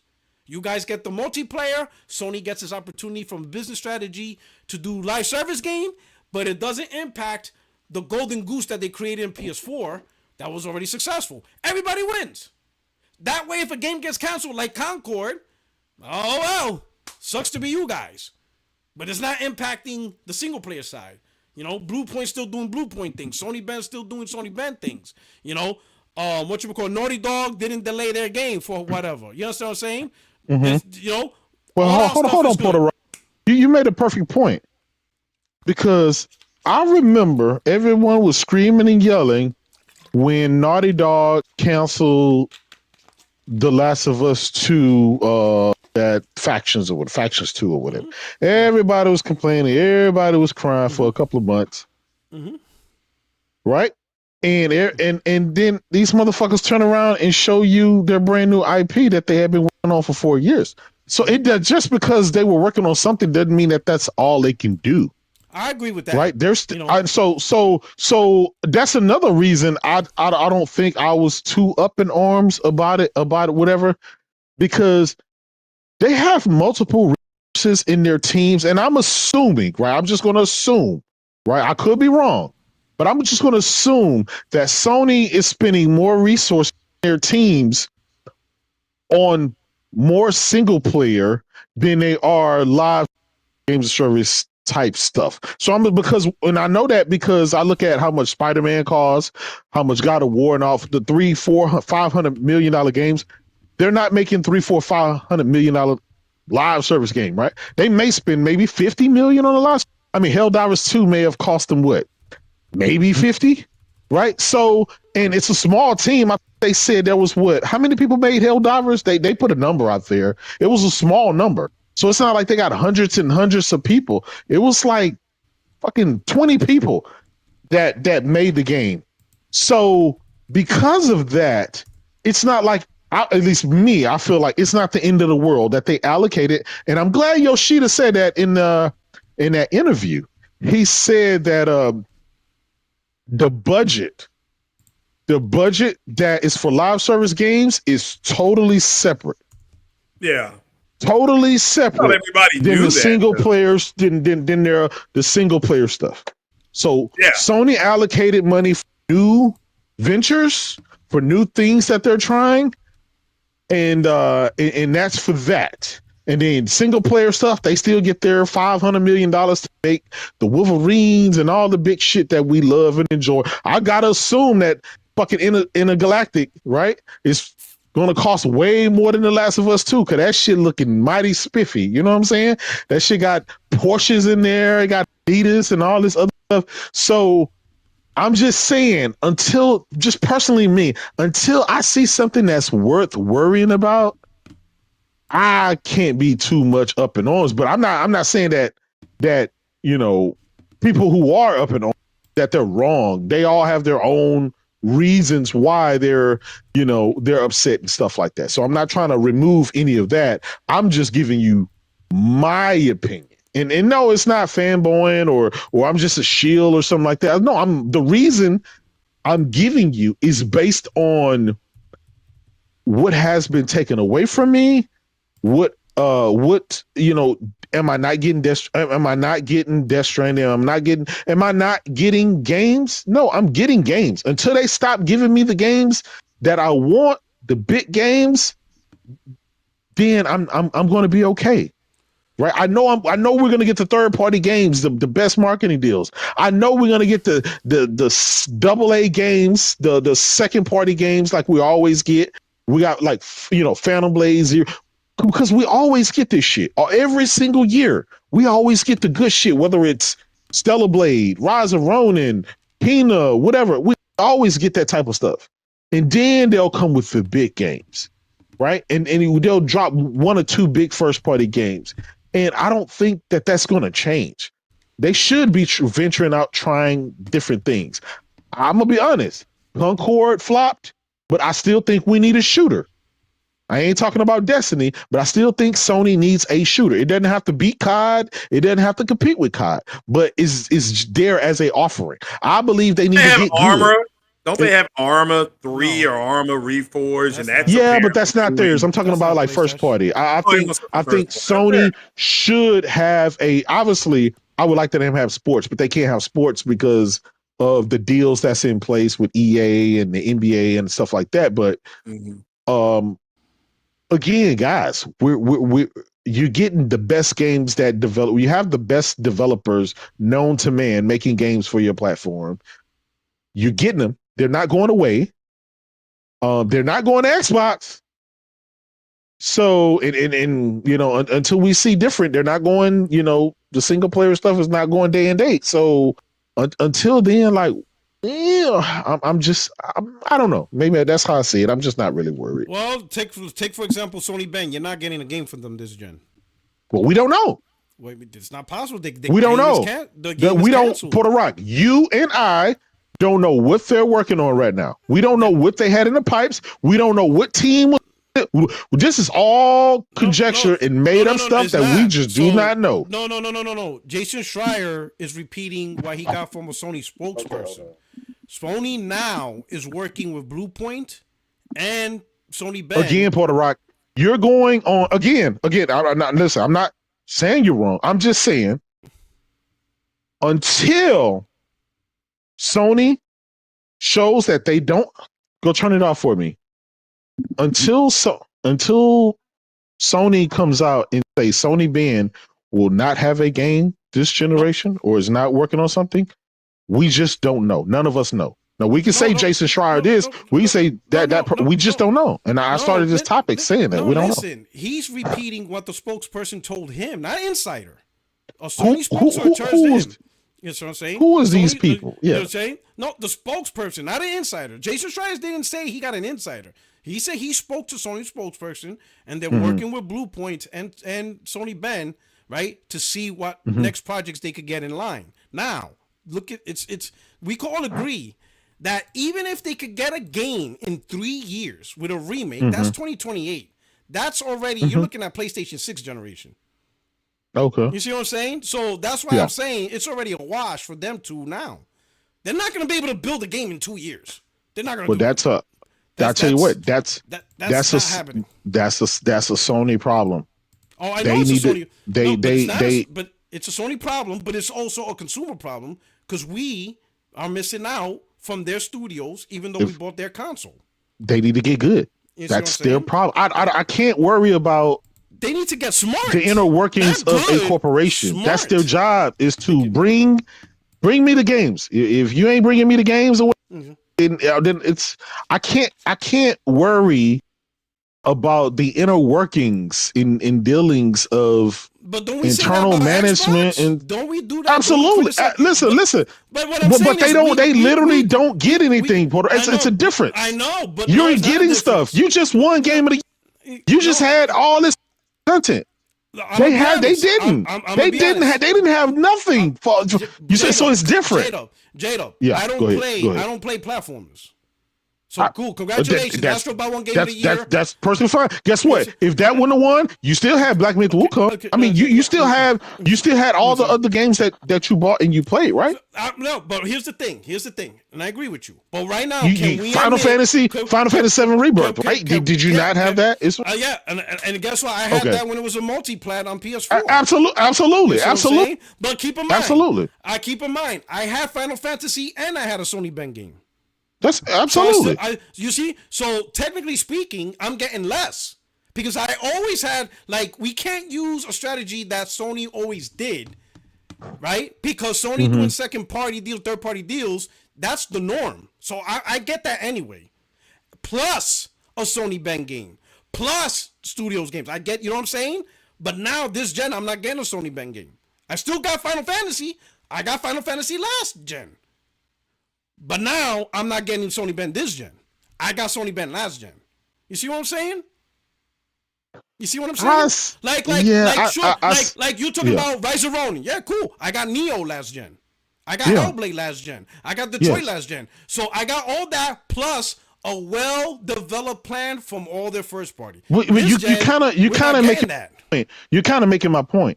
You've always gotten games. They've always delivered you high-quality games. What's the problem? Are they not going to give you high quality games? They did it better last gen than they were doing this gen. Even though we pay more money this gen, I pay less money on PlayStation and got more than compared to this gen where I pay more money, bro. J-Dub, I got a brand new second console and I still haven't gotten a brand new Naughty Dog game. How I buy more hardware than Naughty Dog games? Well, listen. I didn't do that last gen. All I had was a PS4, and off the rip, Uncharted. You know what I'm saying? Within 3 years, I got Uncharted 4, which was one of the best games of the gen. Every generation is like that. It started back from the PS2, right? PS2, we had 20 goddamn Rockstar games, right? Every year they delete that, but things like that change.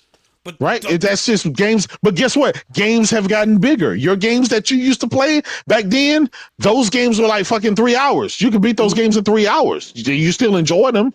But now these fucking games are 100 hours. And I'm just things are changed. But nothing really changed. They implemented a stupid strategy, and we're getting less for it. Let me put it to you this way: PlayStation 5 is saved for the following reasons. Number one. Cross-gen.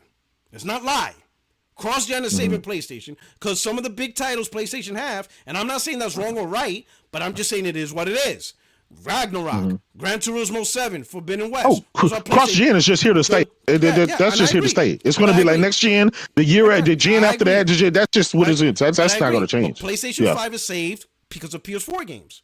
Quicker to develop. Okay.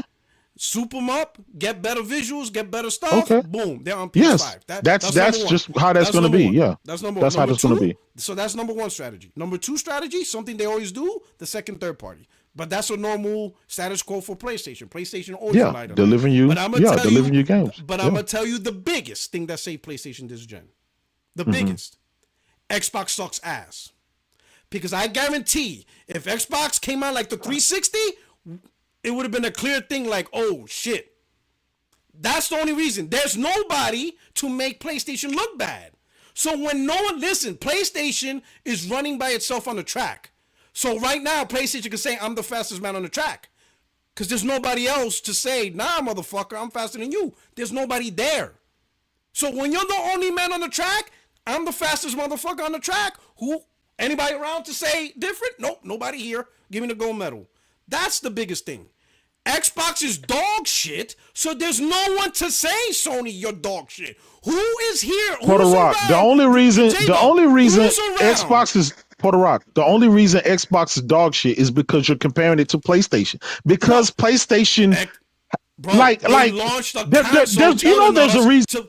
No, they've ran everybody out of the fucking industry, right? You know, there's a reason for that, right? PlayStation. And that hasn't changed. Listen, Xbox launching a console, telling us to play Xbox One games at higher frame rates. That's not PlayStation's fault. PlayStation has nothing to do with that. PlayStation has nothing to do with that. That's what they really tried to sell at launch.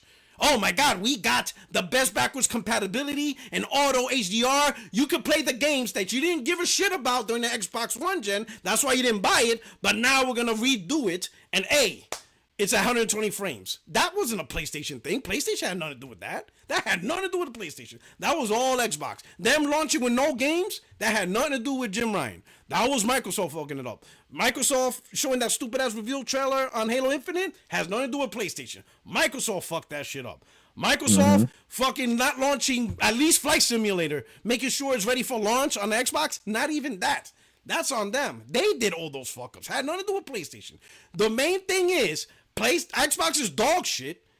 So there's no one, and Nintendo, because of Switch, they don't have the hardware to get the third parties and titles. So, and they do their own thing, but there's literally nobody that, you know, Sony, why are they doing it? This tell is me that. Sony. Why are they doing their own thing? Why? Just tell me. Why are Nintendo doing it? Why is Nintendo doing their own thing? Because they can't compete with Sony. I rest my case. If nobody here in the industry can compete with Sony for whatever they do, for whatever reason, they can't compete. It goes back to what I said. I feel like that doesn't mean again, anything. as a PlayStation gamer, spoiled, and we are. I mean, I ain't gonna lie. I mean, we get a shitload of games. We got a shitload of options, and we get games that can be done anywhere. Let me ask you something. Let me ask you this. And that feels good. Let me ask you this: is Sony, from a games perspective, doing a better job than what they did with PS4 at this point? I mean, shit. It's only 4 years in, so I know. Are they doing a better job relatively? I'm gonna be honest. I've thoroughly enjoyed. I'm on record for saying that this generation, I'm gonna say this, is going down as the best generation in gaming, and that's thus far. I'm gonna say that's just me. I'm gonna say this: PlayStation 4, they did it better for a couple of reasons. Number one, right? They pretty much had to start over because PlayStation 3 kicked off the gen in a financial loss. PlayStation 3 lost every money PlayStation 1 and 2 created. That's number one. So PlayStation 4 wasn't coming in with, oh, here's some money, here's momentum, here's stuff. Like, no, it didn't have that. That's number one. Number two, PlayStation 3 wasn't backwards compatible, so there was no cross-gen for PlayStation 4. PlayStation 4 couldn't rely on the pseudo PS3 title that was souped up, and here you go, we got you. No, PlayStation, like, literally had to do everything by itself. Like, literally, you had Grandpa, which is the PlayStation 1, right? And then you had the next generation, which is PlayStation 2, and then the fuckboy nepotism idiot fucked it up with the PlayStation 3. So now the new kid's like, thanks, Dad, you fucked this all up. So the shit Grandpa and Great Grandpa said, you fucked it up. So now I gotta start this shit over. They did. PlayStation 4 started over and made it bigger than it's ever been. And now here you go, PlayStation 5. Oh, I got a great idea. What? What? I'm handing you the keys to the city. What? I'm still trying. What I'm trying to say this. PlayStation, right now, people don't look at PlayStation because there's nobody. Right now, PlayStation's like this on the track. Yeah, I'm the fucking man. I got the biggest dick. Who's going to challenge me? There's nobody there. There's nobody to say, oh, you think you bold? All right, let's go. There's nobody there. Because if there was somebody competitor, then we could actually see the flaws. Then we could be like, man, this fucking console's whooping PlayStation's ass. Look what they're doing. You see what I'm saying? But we can't see that because there's nobody there to do it. There's nobody there to actually show the flaws. So I'm still trying to get this. Penalize. So we need to, because Microsoft can't, because Xbox can't compete, because Nintendo can't compete, and went off and did its own thing, because Microsoft is failing, that means PlayStation 5 is failing. And my point was to be, again, my opinion from my point of view is this generation, I've been delivered some fucking amazing games, consistent content, consistent goatees, consistent everything, but for some reason I need to be upset because some games that they never announced was coming to me, that they never showed me a trailer, that I never knew about because they canceled some in-house stuff. I'm not And saying I'm not saying you should be upset. All I'm saying, no, no, let me put it no, this no, way: no, no, no, when no, I no. am I'm just upset, giving you. I'm just giving you my yeah, opinion no, of no. how I'm trying to sum it up for the Oh, rock. I That's get it. what I'm saying. If you're not upset, that's fine. But what I'm saying is this: I told you guys what was going to happen, and it happened. I told you Sony's stupid strategy was going to impact their first party. We're going to have studios that get screwed over this, and I'm not going to get my single player games. I didn't buy a PlayStation for live service game. And a lot of people, like I said, I guarantee there is not one gamer on this planet that bought a PS5 when this console launched, and the first thing was mine. Oh yeah, I'm gonna get me some Sony first party live service games. No motherfucker did that because Sony never created that expectation. But Porter Rock. Everybody who bought a PS5 was for the first Porter party. Rock. And this Can we agree to this? Can we? strategy Yeah. screwed over some studios. This Porter strategy Rock. Porter potentially Rock. delayed some Listen, stuff. listen. I agree with you. Let's say that's the case, right? But can you and I at least agree on this? When you and I get on this show every week and we look at the MPDs and look at the top play games, generally 80 to 90% of that list is full of nothing but live service games, right? Yeah. Can we agree? Okay, okay. So with that being said, you, me, M, and Craig got on the show last time and we talked about this whole live service strategy. What was my angle? And I think M had the same angle that I had. It was what? Get good. Just because, right? Just because you're the king of single player story driven games, which I love and adore, which is why I bought a PlayStation, right? For those. I'm not a live service game guy. But just because you're the king of one thing, don't mean you can't branch off and try other things. 'Cause you never know, right? And their first foray into live service game was Helldivers 2. They knocked it out the park. Unfortunately, they bombed with Concord, right? Epically. They fell with that epically. And because you're not a live service gamer guy, and I'm not a live service gamer guy, and I don't think M is as well, that still shouldn't stop them from trying to be on that list every single month. When we look at MPD and we see all these fucking live service games, we got Marvel Rivals just came out. It's a brand new live service game, and that shit hit the top of the charts. Why can't Sony has some games that but they're not live service games that be on the top outside of Helldivers 2. Why can't they be in that discussion and why can't they try? So, That's my listen, whole thing. no, they can try. That was Listen, my thing. That this is was my my thing. thing. The try. Concord failed. I don't give a shit. Concord never made Yeah. a single player game for me. Fair games. Cool. If it fails, it fails. Not a problem for me. If it succeeds, Yeah. good on you guys. You enjoy. Bungie. Yeah. Cool. All they do is live service game. Make all the live service games you want. You bought New Haven. Cool. You spun off of Bungie, created. Cool. But when I hear Blue Point making a God of War live service game, no, you crossed the line. You crossed the line. Now you're fucking with me. You're fucking with my shit. There's no reason Blue Point should have been involved in this. Buy another studio and make them do the. I'm not even mad at the God of War license, even though I think it's tremendously stupid. Hire somebody else. Get another studio to do it. Let Blue Point give me my Bloodborne remaster, which is why most people listen. This was crazy with Blue Point. We were so far off the rocker because there was rumors of them doing a Metal Gear Solid 1 remake, and then it transitioned to no, it's a Bloodborne remake, and then it went to no, it's a Bloodborne 2 sequel. We weren't even close to what Blue Point was making. Not even close. This shit was so far off the scale. A live service God of War game. Holy shit. Like, listen, I'm not mad that Concord is being made. I'm not mad that Sony bought Bungie. Well, Listen, if anything, that's what I'm saying is, if anything, go in that direction. Build another studio from former Call of Duty devs. I mean, the guys that did X Defiant that flopped, hire them. Do another game. That's cool. Whatever. Leave Sony Bend alone. Leave Bluepoint alone. Leave Housemarque alone. Because these guys, they're the ones that got you to this point, producing great single player games. Let them cook. Get new manpower to do all this other shit, and that would be fine. Mm-hmm. But But here's Bluepoint the thing. and You Sony guys, Bend, and now they're off. Now they're off the mark. Go ahead, Extreme. I I think you guys fan cast studios a lot because you will know that Sony has the culture of letting studios do whatever it is that they're excited about, whatever it is they decide to do. A lot of the discussion around this places Sony Bend and Bluepoint and any other single player studio pretty much in the victim position, like Jim Ryan, Herman Huss, whoever it is that was at the charge, just came down and said, you are being forced to make live service games.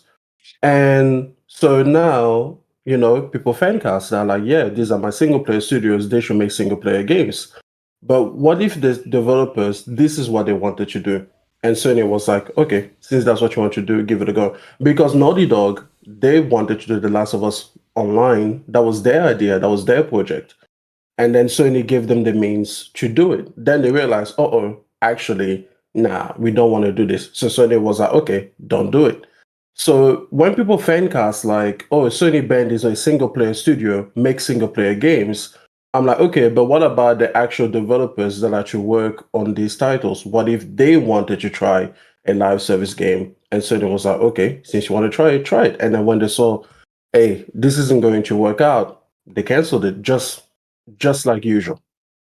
Let me ask you this: which makes more sense, bottom up influence or top down influence? Meaning, bottom up, actually. With PlayStation, bottom up. You've every single studio that has confirmed, every single studio that has spoken about Sony's support, all of them have always stressed that, hey, they let us try things that we want to try. Like Ghost of Tsushima, there's no way someone from the top down went and was like, yeah, you know what? You are going to make a game in Japan about a samurai. But let me ask you this, though. But this is the point I'm trying to say is, so it's coincidental that Sony is pushing funding, which is not a bottom-up decision. Studios don't get to talk about budget. Mm-hmm. They get the budget.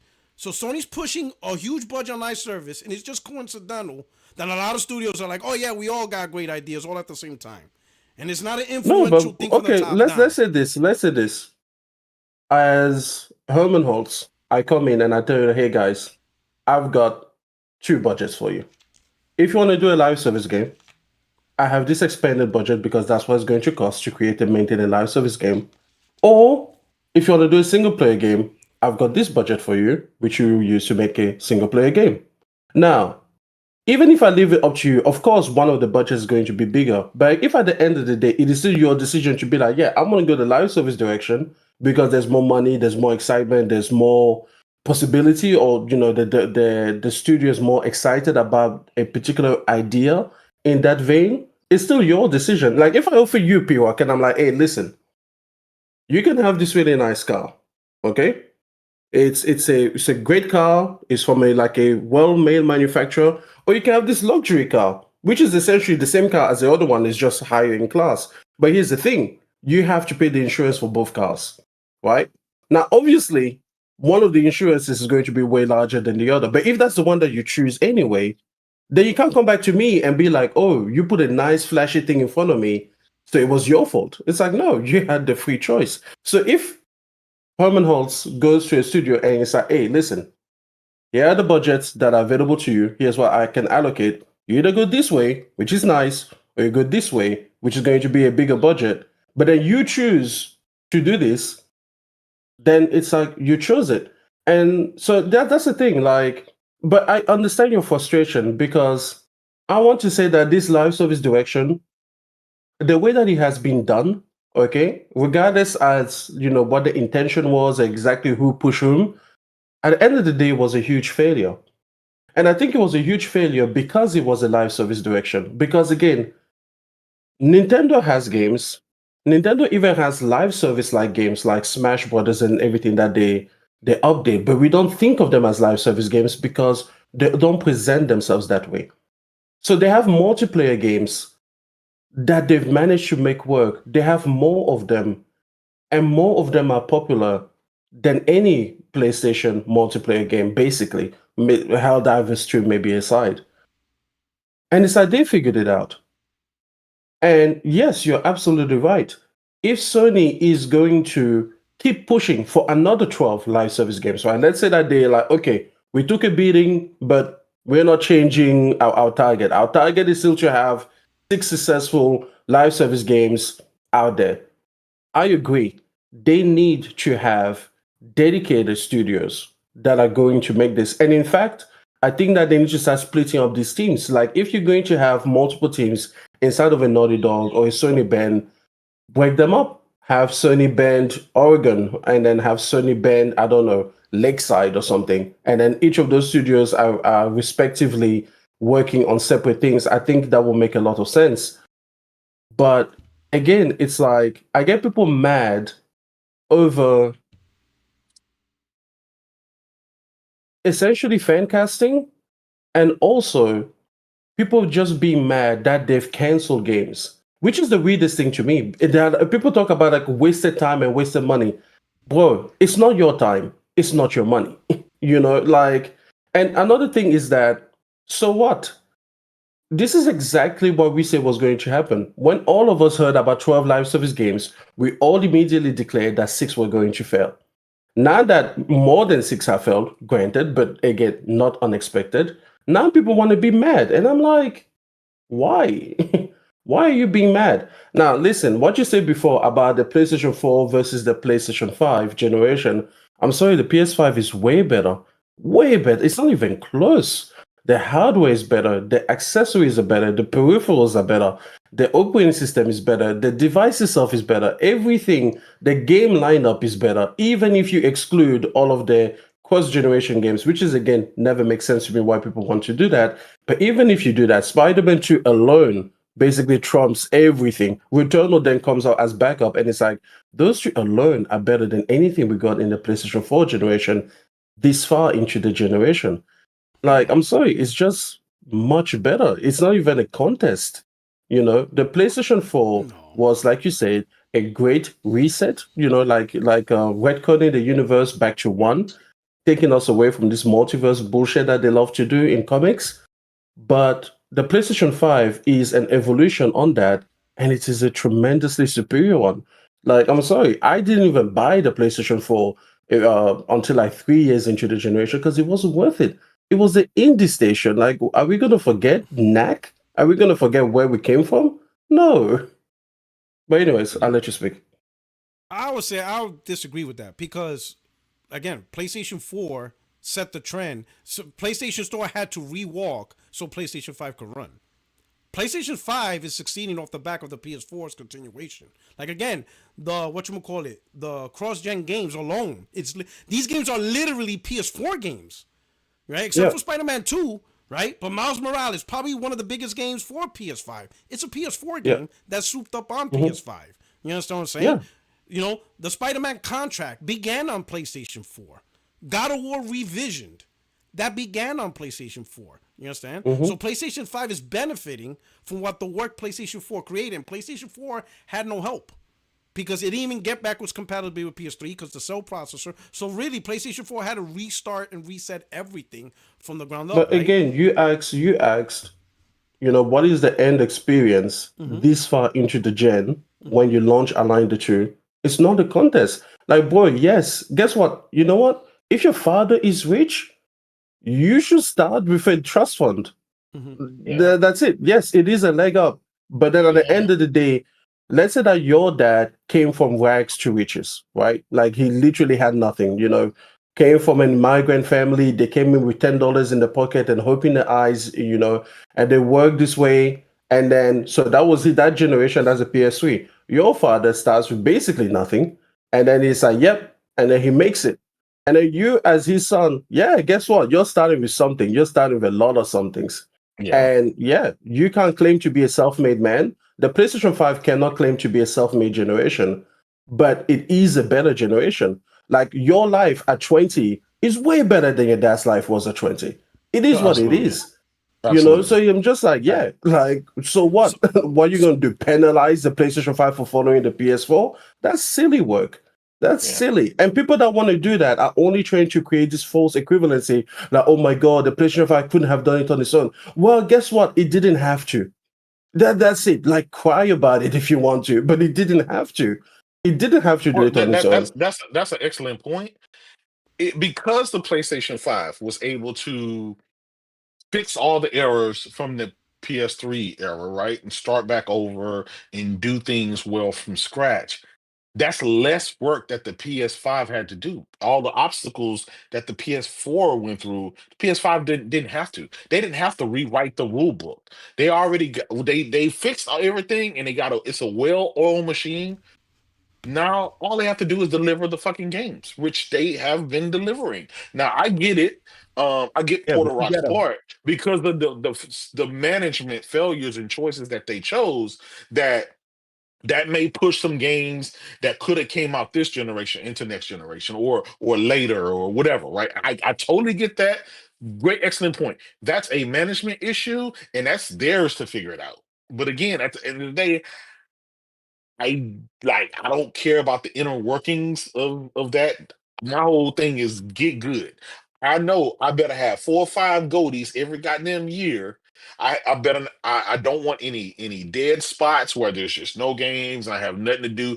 Those should be a thing of the past. And so far they have been a thing of the past. So until they stop offering me the best exclusive content to my platform, giving me the reason to buy the platform and be there, like it's no and I can't say it's because just Microsoft is failing so bad. It's like, yeah, they're failing, but only when you compare them to PlayStation. If you take PlayStation out of the equation, their Xbox fans, they seem just fine and dandy to play Avowed and Indiana Jones and the rest of that shit they got coming. They seem but just that's coming now after 5 years. And J You know what I'm Dub, saying? J That's what I'm saying. Dub, Over the last 4 years, yeah. let me do some super J chats. Dub, Right? you get goldies by accident. You could get games like Black Myth, Wukong just landing on Sony. Listen, absolutely. No money hadn't. They just come and guess what? Halo, Gears, and Forza is coming to my platform. I'm gonna get them goldies and bangers too. Shit. You know what I'm saying? Here we go. Let me do the super chat real quick. We got from I apologize, chat. Let me catch up. I apologize. Faye Brizzle says, "What are your guys' favorite kung fu flick?" He's asking that question because I messed up the time. I thought Phantom Blade Zero was going to be at 5 p.m. Pacific. It's actually 8 p.m. Pacific. It's 8 p.m. Pacific. Yeah. So anyway, I was going to ask about that. Mine is Five Deadly Venoms. That's my favorite kung fu flick. I don't know if you guys have a favorite kung fu flick. Shaolin martial arts. Mine is Enter the Dragon. Okay. Oh, Bruce Lee. What's the one that Bruce Smith's son? Growing up, Smith like, growing up in New York, hell no! You like the 70s. Hell no! You like the 70s classic New York. Stop! No, Extreme, you're done. You're muted. Yo, put him in the room. Do I have a room? Do I have like a Z room? I don't have a room. I'm gonna create a room. You know what? I'm creating a room. I'm creating a timeout room. He said the one with Jackie Chan and Will Smith. Oh man. You know what? No, Jaden Smith. You got Jaden Smith, whatever. no. You're going to the room. He said Karate Kid. You forget That's not even a good Karate Kid. Him is like 24 years old, bro. Yo, He's young, this Gen Z ass. Nah, we're not doing that. Favorite kung fu flick, Karate Kid from Jackie. Nah, you know what? Put you in a room. I'm gonna create a room. You going to time out. He didn't go up on Saturday morning. Oh hell nah. He said Jackie Chan and Jaden Smith. That's right. Get the fuck out of here. Yo, you are not cultured in the world of kung fu. You have poor culture. You have terrible culture. Hey, I ain't gonna lie, that's pretty messed up. I'm just gonna say the main character is black. On the golden era, I'm gonna give you. He missed off on the golden era of kung fu. That's crazy, man. I just support the brothers and sisters. That's what I do. I'm sorry. I'm sorry that puts me in a room. I'm sorry you don't like seeing the black body on screen. But you know what's funny? We have great black. Like Jim Kelly, he's a great black kung fu guy, and he's not a little baby back bitch. That motherfucker even Kareem Abdul-Jabbar. You know what I'm saying? Yeah, even Kareem Abdul-Jabbar. He should have been in the movie I cared about. I don't know. You are not cultured. You are not cultured. I don't know. I'm just here to support the blackness. I'm just here for the blackness. You know what? So we know just for the millionaire. Listen, we know 2 things Australia don't do right: kung fu and breakdancing. Oh shit. Oh man! Hey, here we go. Hey, P-Rock, on the flip note, though, P-Rock. We're gonna keep kung fu and breakdancing. You're not allowed. to touch on that. man. 2 topics. Australia, leave Hey, that alone. P-Rock. Kung Fu and break Oh dancing. man. Leave that Aaron, alone. I P-Rock, don't play on the Marvel flip note, though, Rivals. my Eagles I winning don't the enjoy chip. Marvel Rivals. What's up, Prince? What's up? Hey, on the flip note, I heard you earlier, P-Rock. My Eagles winning the chip. I'm sorry to tell you. Oh, hell nah, dog. Hell nah. You know, like I said, I'm voting for Team Bane. Motherfucker, blow up that whole Team stadium, Bane. bro. You know, Dark Knight Rising, blow that shit up, man. We don't need to see no game from them. All right, let me keep moving to the super chats. We got Navanzor. He says, P-Rock, PS has bought more exclusives to compensate. I think they always bought exclusives. So I would have to count to see how many exclusives they bought this gen versus last gen, right? But I will say this, though. As far as third-party exclusives, but to be fair, it was a different time. PS2 had the most third-party exclusives. Yeah, That yeah, shit yeah. was Absolutely. insane. By far. So as far as that, no one's beating the PS2. That motherfucker had almost every third-party title. Yeah, they own. I mean, they had owned the every industry. game known to But it- man on But that it was shit. a, And but it it was was a exclusive. different, but it was a different era. That they still had the support the number one platform mentality back then. Yeah, Navanzor. Now I'm with J-Dub. This is the best gen. yeah. All right. Yeah. Shout out I to mean, Liquid close. Data. Like, it's not even a discussion. Even though I didn't Liquid play Data. last one, but I'm going with this one. He said, You know reason why you didn't play the last one? Because it wasn't good. At this point in time, it wasn't what? good. Yeah, Play yeah. what? I do. The last I do- generation, PS4, at this point in time, it wasn't good. Like, it just got Uncharted and Bloodborne. That I'm was gonna be literally it at this point. Last Listen, generation didn't really get Blood- good until the Blood- last like 3 years. Exactly. No. Bloodborne, I think, was the first to kick it off. It was a great game. It was the first to kick it Also, off. Bloodborne isn't for everyone. Like, But it's I'm gonna not say for me. this I don't again. like Bloodborne. And listen, I'm not doubting that the games are great, but part of it is Yeah. from the help from the PS4. Look what Gran Turismo. Yeah. Like, Gran Turismo. Sorry, I'm not even gonna. And count- again, no, Gran it doesn't Turismo's a have to cross-gen start game. from the beginning. Gran- You Gran- take a look at the Switch. Part of the Switch was from the DSs and the Wii U. Like, was it Breath of the Wild was not like a Wii U title? Look what they did on the Switch. No one looks at the Switch like, oh my god, you didn't, do it from what is it, the bootleg straps or whatever Well, the fuck it is. I'm gonna be honest. You count me on that one because I have no idea what they launch with because I don't care. Yo, Yeah, is but the Bloodborne thing that is, But good? I will say a this: huge The way you guys reason that talk it's so about successful Bloodborne, is man, I because think of the it's like Wii U. Bloodborne's fucking amazing. It's GOAT. Okay. I So bought if it day- if I part bought it 2 day come out, that one. thing better. Based off how you guys Put the talk disc about in. Bloodborne, that Yeah. thing better sell like 20 million copies. Because that's all I hear about is Bloodborne. Bloodborne. I will tell you this. It didn't sell anywhere near that It much. I sold don't like think. 7, I 8 bought the million. game. But Bloodborne's I bought the amazing. game. Listen, do you like? Bought it But you don't day like one. Souls games, right, Prince? Yeah, I love Souls games. So you never played Bloodborne. No, I told you I missed out the whole gen, and I'm waiting for Bloodborne to be remade on PS5. Yeah, That's just why- go ahead and play it Man, now. don't even That's wait, not man. happening. No, just That's play not that shit now. happening. Don't play that shit now. Yeah, you might as well. Yoshida talked about that too. He Hey, talked- play it before 10 years go by, okay? Play If that you're shit. like Emmanuel, we don't play games after 10 years. Play No, it this that year. shit now. This is last But I year. will say this: it's gonna be a smooth experience because they tied the animation to the frame, so it's a little bit smoother than what you would think. It's a great game. It's a great smooth game. Okay. It's a great game. You gotta play it. If you like Souls games, you'll like it. Demon Souls was still, to me personally, is the best. And I'm not a Souls guy, but it was the only game the Souls type game that I beat. I bought Bloodborne day one, put it in, tried to play it for like 10 minutes. I threw the fucking disc across the room. It was just too fucking hard. I just this didn't. guy I just didn't get But this into guy it. plays And I- knack. Listen. Get out of here. You know, This I need a room. generation, We need a day room, dog. one, I'm I was creating a on room. Demon Souls, My and I man- beat my that man- motherfucker, my man- and my it man was beat one of the Knack. best games. It was one of the best games ever. You My know what man I'm saying? beat So, Knack. Hey, did you beat Wukong? I haven't beat it, but I'm like there. I'm like there. My man, You my know. man. I got some. I got some first. I got some J-Dub- first parties. I Listen. J-Dub, I can't beat that damn tiger. Yeah. Yo, I can't beat My the man- tiger, No, man. but I streamed it like day one. I Oh, streamed that shit, and man, I was like, yeah, this shit is gonna man, win game. I of the heard year. you don't play no games, J-Dub. That's what they're telling me. Hey, that's You what don't play they no say, games. brother. That's what That's Alex what said. they Alex say. said you ain't play no games. Yeah, they always say that, right? But then they look at your achievements, and then they'll figure out some kind of other excuse to, or they look at the trophies and they'll look at they'll come up with some other Facts, excuse. It's all right, it's Lick- okay. But you know what I'm saying? But I'll tell you what, you ain't gonna catch me on camera wearing no goddamn cat ears being naked. Man, I'll tell you that much. You know, you get you know what? President Trump's elected now, so you can say that now. Oh man. We live in that type of America. You know what I'm saying? Oh yeah, you There's- guys there's just got yeah. Trump in. there's Hey, only how two was his first genders. day? I'm There's good. only Yeah. there's only two genders. That's Fact. it. There's only two genders now. Oh Yeah. shit, that's it. No Two more genders? furries. No more furries. Two genders, or you get shot. Pick one. That's it. Oh shit, yo, shit is trouble. Oh man, like yo, day one, boy. He already went off the wheels. Liquid Data.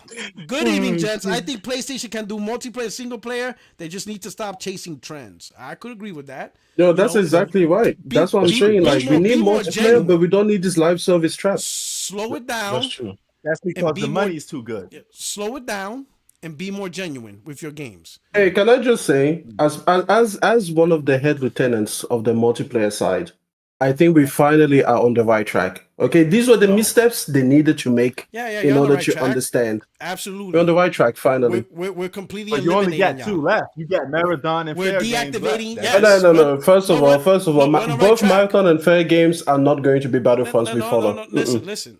We're not fighting those wars. Marathon is a multi-platform game, so it's not even a PlayStation title. Fuck it.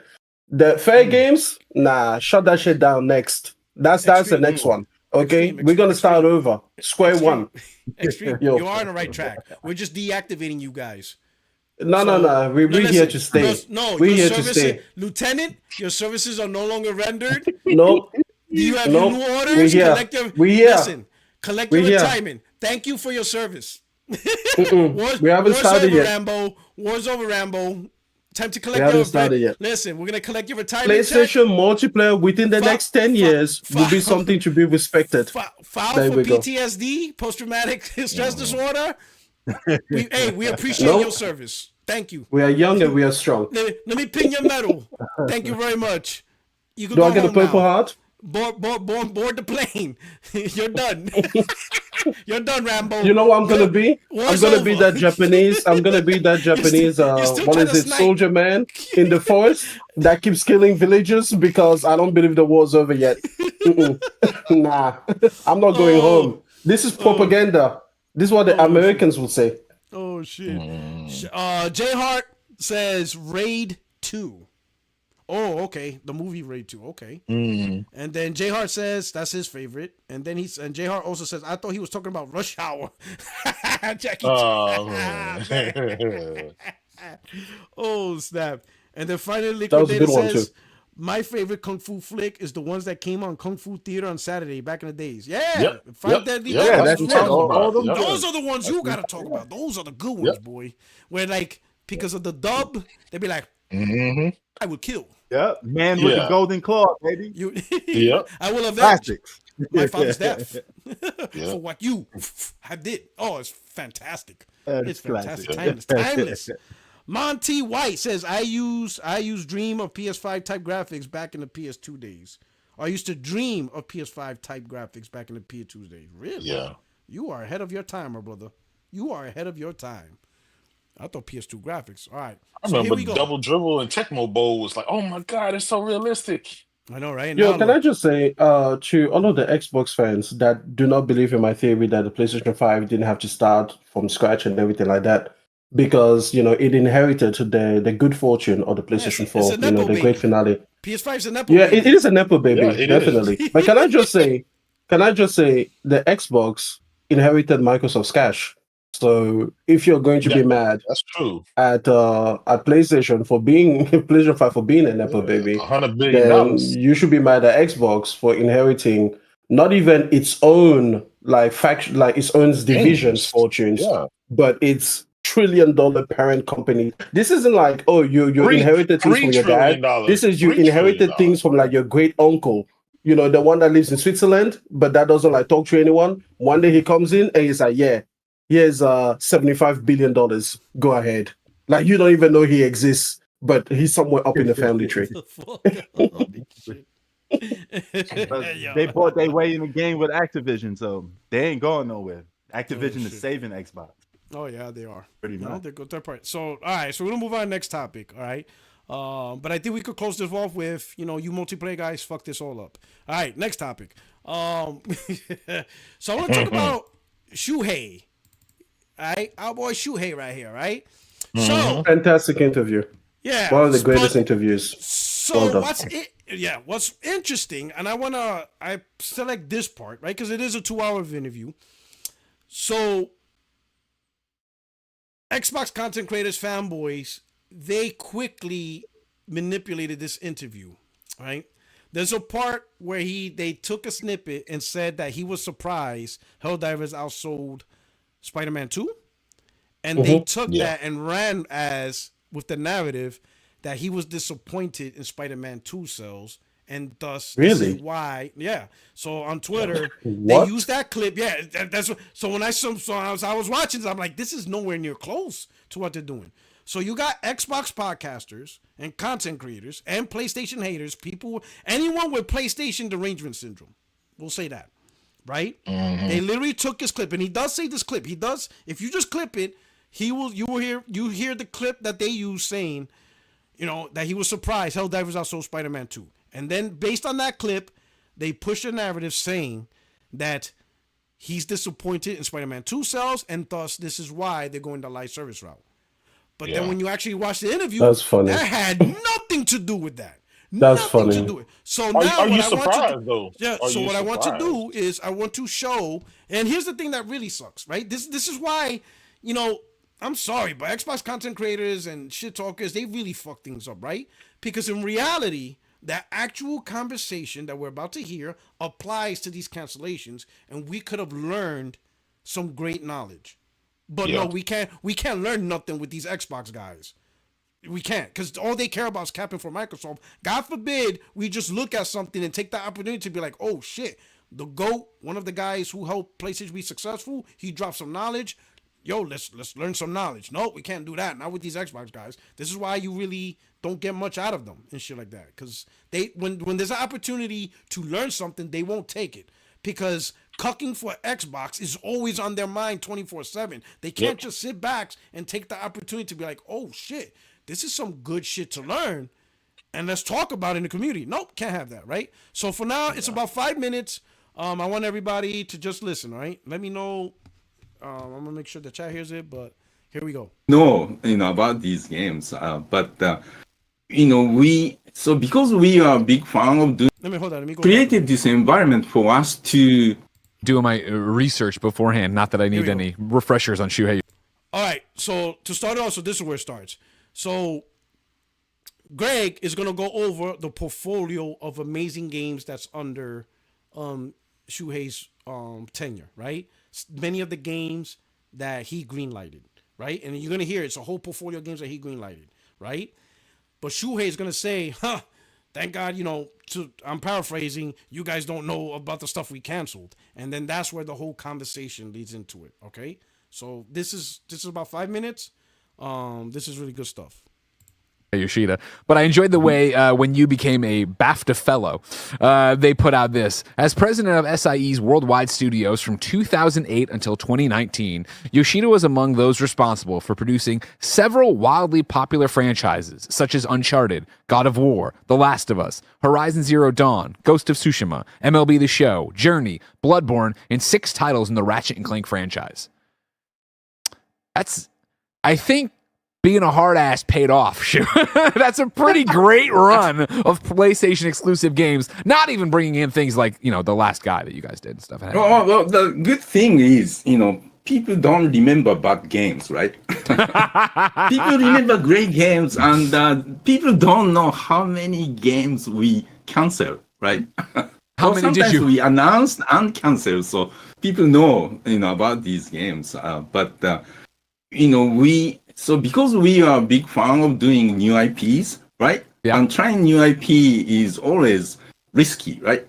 So we start new game and evaluate the prototype, and if it doesn't look good, we give more time or we just cancel it, right? Stop early. That's very important. So people don't know how many cancellations we have done. So I want to stop you there because again, this is 31 years of PlayStation. I'm expecting people to have known your whole history to some degree, and yada yada. I want to get into it, but right here, this is a question I think that speaks so much to blind spots for me, sure as press, but me as a fan as well.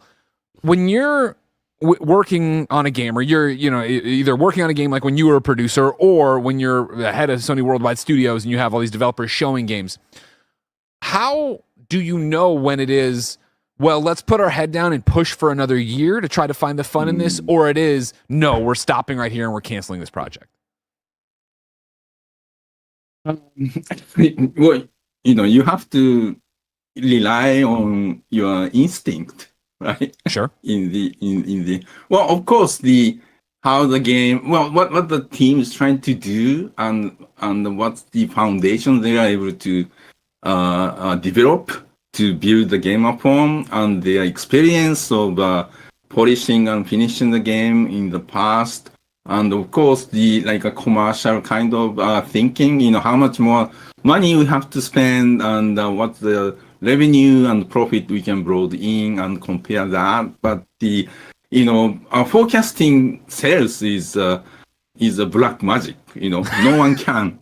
No one can. After so many years in making games and in the industry, I don't trust any marketers who say that they can forecast game sales, right? Yeah. Who would have predicted Helldivers 2 would sell more than Spider-Man 2, right? Not me. So that's the nature of the business. So of course we look at the commercial side of things, but in the end, you have to trust your guts. So the biggest, at that time,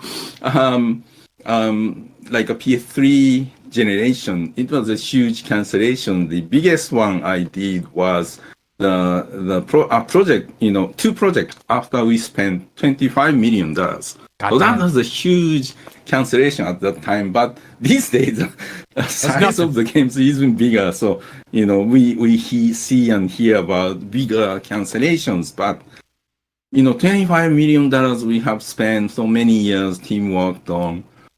Do we stop that now? So that was really a difficult decision we had to rely on. So no one knows, right? Yeah. There's no A and B comparison. If we had continued these games, we might have had another game of the year. Who knows, right? Yeah. So who was making the games you canceled? Who was? You're 25. You're $25 million. I wouldn't say, but great studios. So that's another thing. So what I already said and thought about. So let me pause right there so we could, talk about it, right? But as you can see, it's a totally different conversation, right? It had nothing to do with Disappointment Spider-Man. It had nothing to do about why they went to live service. They totally took a clip and bastardized it, right?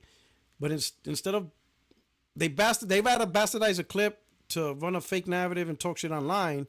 But so far at that point, he had a lot of great point, right? And it makes me think of one thing. What if we would have had Twitter, the Twitters, right? That's what, Extreme calls it, the Twitters, right? Oh. What if we would have had the Twitters, social media, Facebook, during the PlayStation 3 gen, right? And we had YouTube, social media, engagement, clicks, all that stuff. Somebody would have found out about that project that was worth $25 million, and we would be in the situation we are in now, where everybody... So apparently people have found which projects they were. They were from... one of them was from Santa Monica. It wasn't going to be a God of War IP. It was like another thing called Dark Side or something. Okay. And then the other one was either Sony Band or no, who made Sucker Punch or Sucker Punch? Sucker Punch. Okay. And the thing is, I did a video on this. So in that era, $25 million is more than most AAA games already cost, because most AAA games from third party were 10 to 20 million. So the most expensive AAA games were around 40 million. So $25 million on each of the projects was a huge, huge budget. And so the equivalent to, you canceling a $150 million project nowadays, so those were huge things. And honestly, I don't think that the PS3 survives in this era of fandom. I don't think it does, and not because they couldn't have done what they did, but simply because people nowadays are just dumber. Like they believe that they, like I said, with the whole fan casting of things, and people believe that they are somehow executives. And it's like, you're not. And even if you have the capacity to be, it's not your job to be. Like at the end of the day, you don't have to figure this shit out. But people are sitting there pretending that it's their job, like they are the ones in charge. Like so many people go on Twitter and they say, "Oh my God, they wasted so much money," and I'm like, "Did they take it from you? Was it your money? Like, what are you talking about?" You do realize that every company makes cancellation. Like again, if you're in the creative field of any kind, and I don't mean that as a career, I just mean you. Maybe you play the guitar, maybe you write songs, maybe you write poetry like I do. Great poem, by the way, on my Twitter profile. Go there. Okay. All right. Listen, 90% of your stuff, it doesn't work out. Exactly. It's a very heartfelt poem, and just shameless plug there. But no, seriously, it doesn't work out. And this thing, people want to use words like waste and everything. Like, bro, it's not a waste. It's not a waste. You always learn more from failure than you do from success. It's not a waste.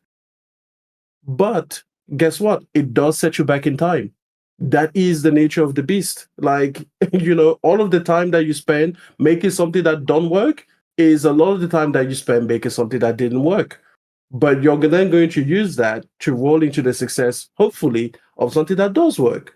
But that's just how life is. And if you're not comfortable with that, like in your own life, then I'm very sorry for you, because it means that you will never try to do anything that actually brings you any measure of excellence. But if you're not okay with that for other people, then I don't know. Not everyone is content to be mediocre. I'm sorry. Like, people want to try things, and because they want to try things that are risky, they're going to fail along the way. And if you're not comfortable with that bargain, that's it. Prince, you got anything on this? Because I found this interesting. Because Yeah, I'm thinking, I damn, don't- what? Yeah, go ahead. I don't even know why like these companies or people on social media like watch other companies' monies, like their pockets. It's not your money. Like, it's just stupid. But I would say this: all companies have to take risks in making games. Sometimes they flop, sometimes they don't. So, man, I don't see what the big deal about it is you're still getting top quality games regardless anyway. But let me ask you this guy's question. Is it possible that a company could work on 2 games at the same time or no? Yeah. A studio? Yes. Yeah. Yes, it's possible. But we will say that traditionally, PlayStation hasn't been equipped to do so. They have never figured out a management style across multiple studios that allows them to take multiple projects into full production at the same time. Yeah. Usually what they do is kind of like the whole big and little thing, where a big part of the team is working on like the current project and then a little part is incubating one. That's usually the closest that they've gotten. I don't know if there's one that has had 2 simultaneous big projects at a time. Maybe Insomniac? Because they have 2 separate studios. One is in North Carolina, Durham, actually, and one is in Santa Monica, if it's not burned down. Yeah. Well, yeah, that explains a lot. Because Insomniac is always delivering. Yeah, they drop more games probably than any studio. Powerboss asked, just a general question, do you know why games are canceled before launch instead of what happened like Concord? Well, just listen to Yoshida. It's because they don't know. I don't think they know what will actually fail or what will actually succeed. Like he said, the 2 projects that they canceled, if they would have kept going, he said it could have been Game of the Year for all they know. So I think what it is just pure instinct, and for whatever reason, their instinct thought Concord would be successful, at least average, whatever the expectation is. We can say this: when it comes to live service games, the instinct is shit. They haven't built up the knowledge. They don't have the knowledge base to be able to have good instinct. It's a little bit like a child, like a child cannot come into the world and then recognize a knife as dangerous. They just see it as another object until eventually, they learn more of the world, and then they see that, hey, listen, this shit will cut you. It cut you real quick. Or you slap the shit out of them, so that way they feel the slap and not the knife, but eventually they'll realize they associate the slap with the knife. Yeah. Like every time I touch this knife, I'm gonna get slapped. So they won't touch it. Yeah. Until their cerebral cortex realizes, oh, wait a minute. The reason why I got slapped is because the knife is dangerous. Now it makes sense. That's fucked. You know what? I hope that Sony feels that way about live service games. Every time you try live service, you get canceled. There's the slap. but like there's probably it has something to do with Microsoft, then I guess, because They bought Call of Duty. That's a big live service franchise. So Yeah. Sony needs I, they need actually, at I don't least think so. two. Like again, I don't. I People, don't know if yeah, that's true people, anymore. I'm yeah. not Here's the sure. thing: people like to associate the things they see with each other. You know, like coincidence being correlation. What is it? Correlation being the same as causation. But I'm like, Right. okay, it doesn't happen that quick. Like Sony's plan to create 12 live service games didn't start the day after Microsoft announced, Yeah. Oh, no. that they were going to buy Call of Duty. You know, a lot of Right. these things maybe it has been accelerated, and maybe it led to some recklessness. Like, oh yeah, we don't think Concord might work out, but instead of canceling like we normally would, we'll push ahead anyway and see where it goes. Maybe it led to that, but it definitely didn't create it the way that people think that it did. You know, No, and but I do think they jumped. I do think they jumped the gun a little bit just because of that purchase took place. But But that's I the don't think thing. so because they were fighting the entire time. They literally didn't Hmm. believe that that purchase was going to go. I honestly think that if it had an That's a good impact, point.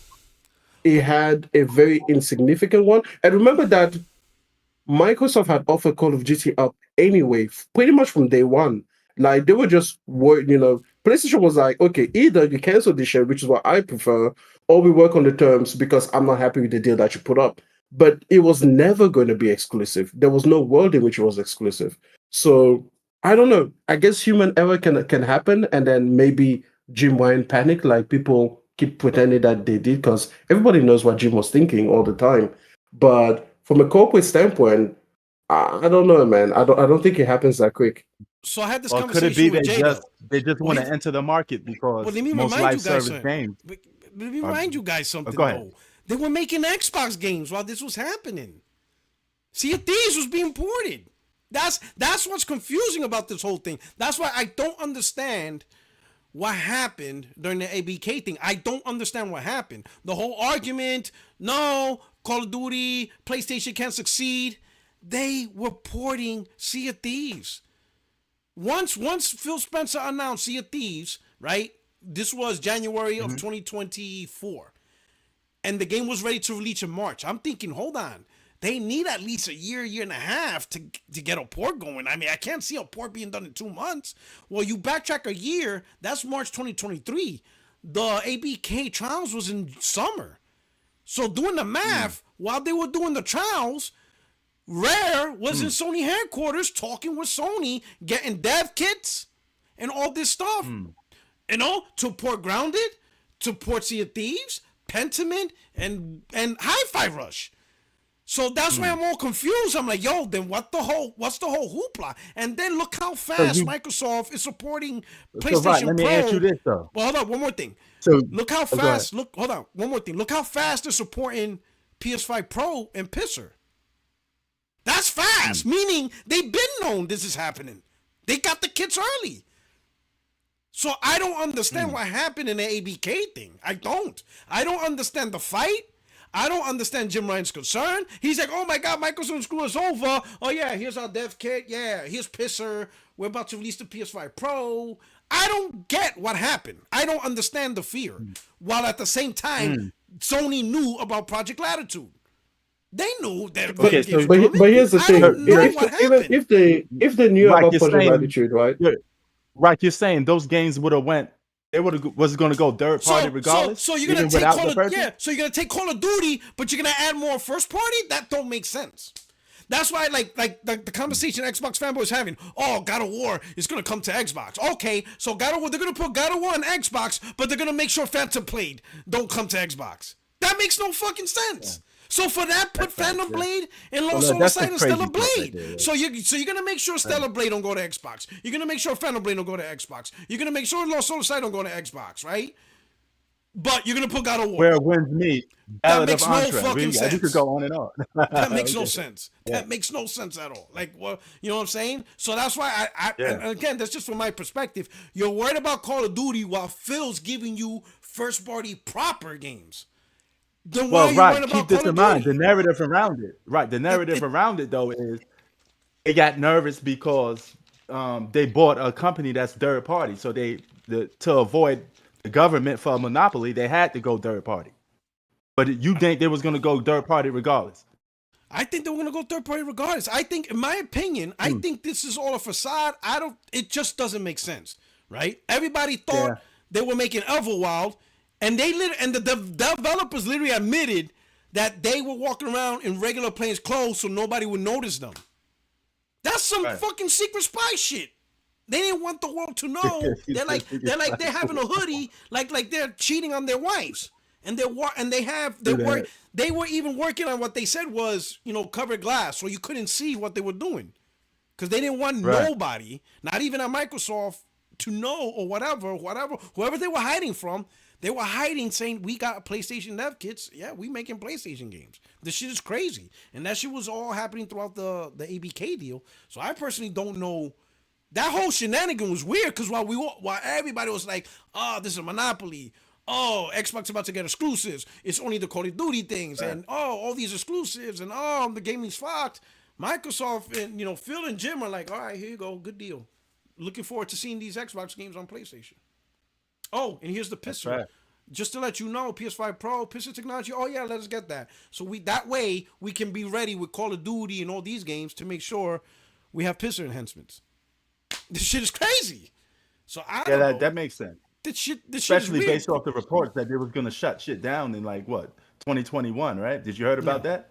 About because of Game Pass? Yeah. So, I think that plan completely. I think at the time.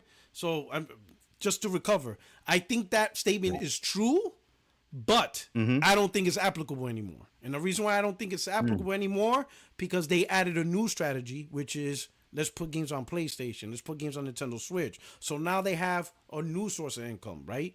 A new revenue source from the two biggest console leaders in gaming, versus their own platform, which is dog shit, don't mean anything.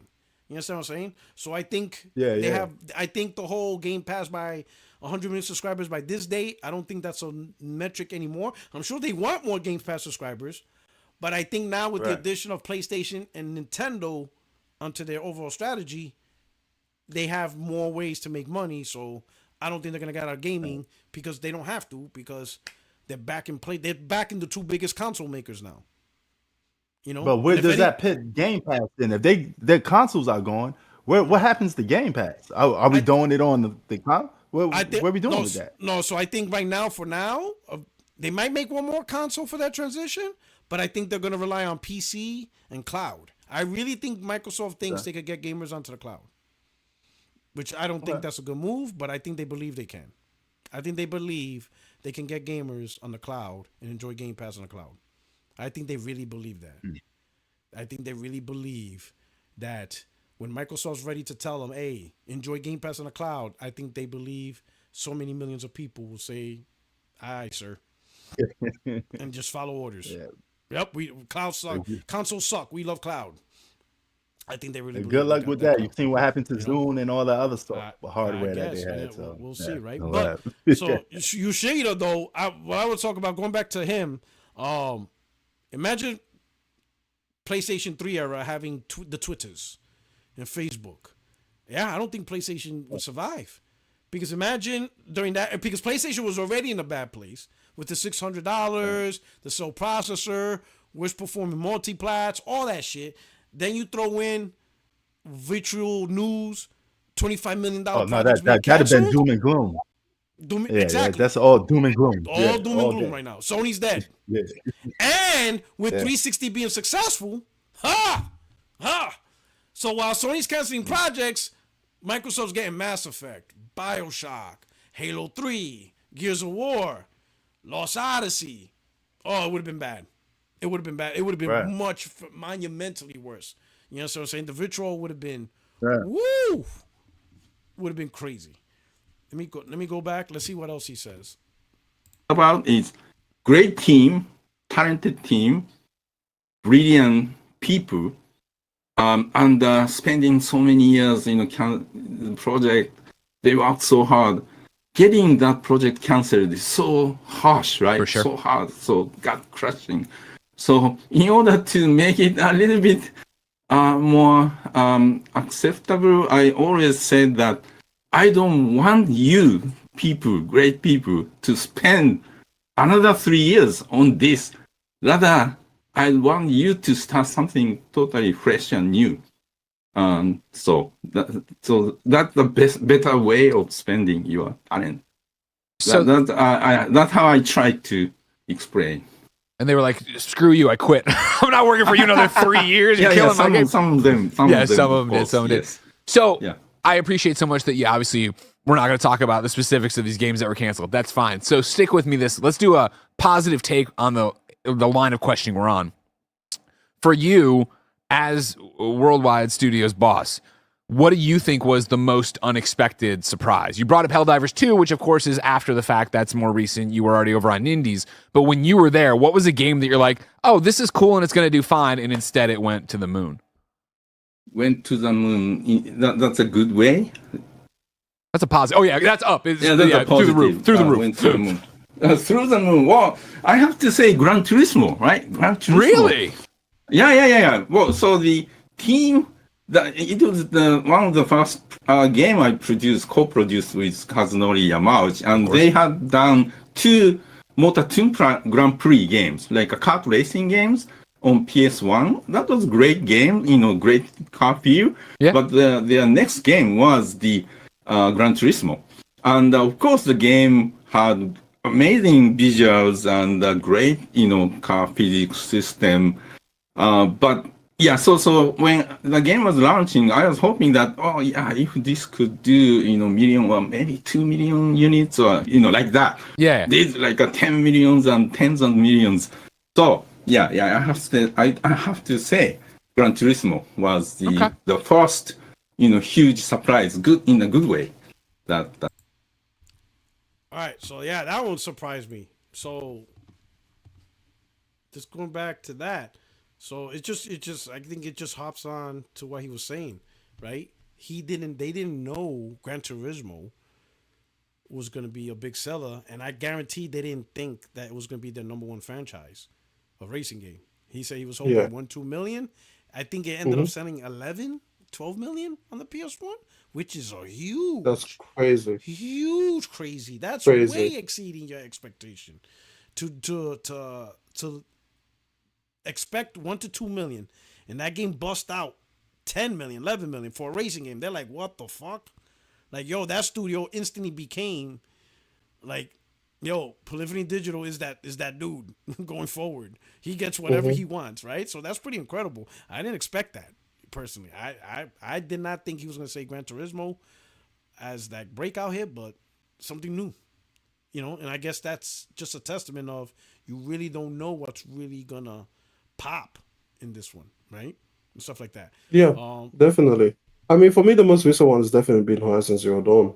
Like Zero Dawn was, honest, I agree. especially the long tail that he had, because it didn't kill the first year. The first year only sold about 7-8 million. And then it just kept on selling. Like it was like Spider-Man Miles Morales. It was one of those situations where it's like, initially you're thinking to yourself, like, he did good, but then it just day after day, week after week, it just doesn't stop, and it's just like, wow. Like I think Miles Morales was in the freaking for like 2 NPD years. for like 2.5 years, boy. It was crazy. It wouldn't leave. Yeah, and then every time you get stock of PlayStation 5, it will go up again. And that's another thing. Also, another thing that we have to again bring up with the whole PS5 generation is that people forget about COVID. And then the impact that has had. We are still going through it. This generation will forever be impacted by COVID unless they decide to extend it, which I think that they should. I think that there is a great case to make by, we've talked about this before, right? Even under the best circumstances, games take about 4 to 5 years to make. That means at most 2 projects are coming to fruition within a gen. That makes no sense. It makes absolutely no sense. Yeah, you can't exactly. do it in 7-year gen.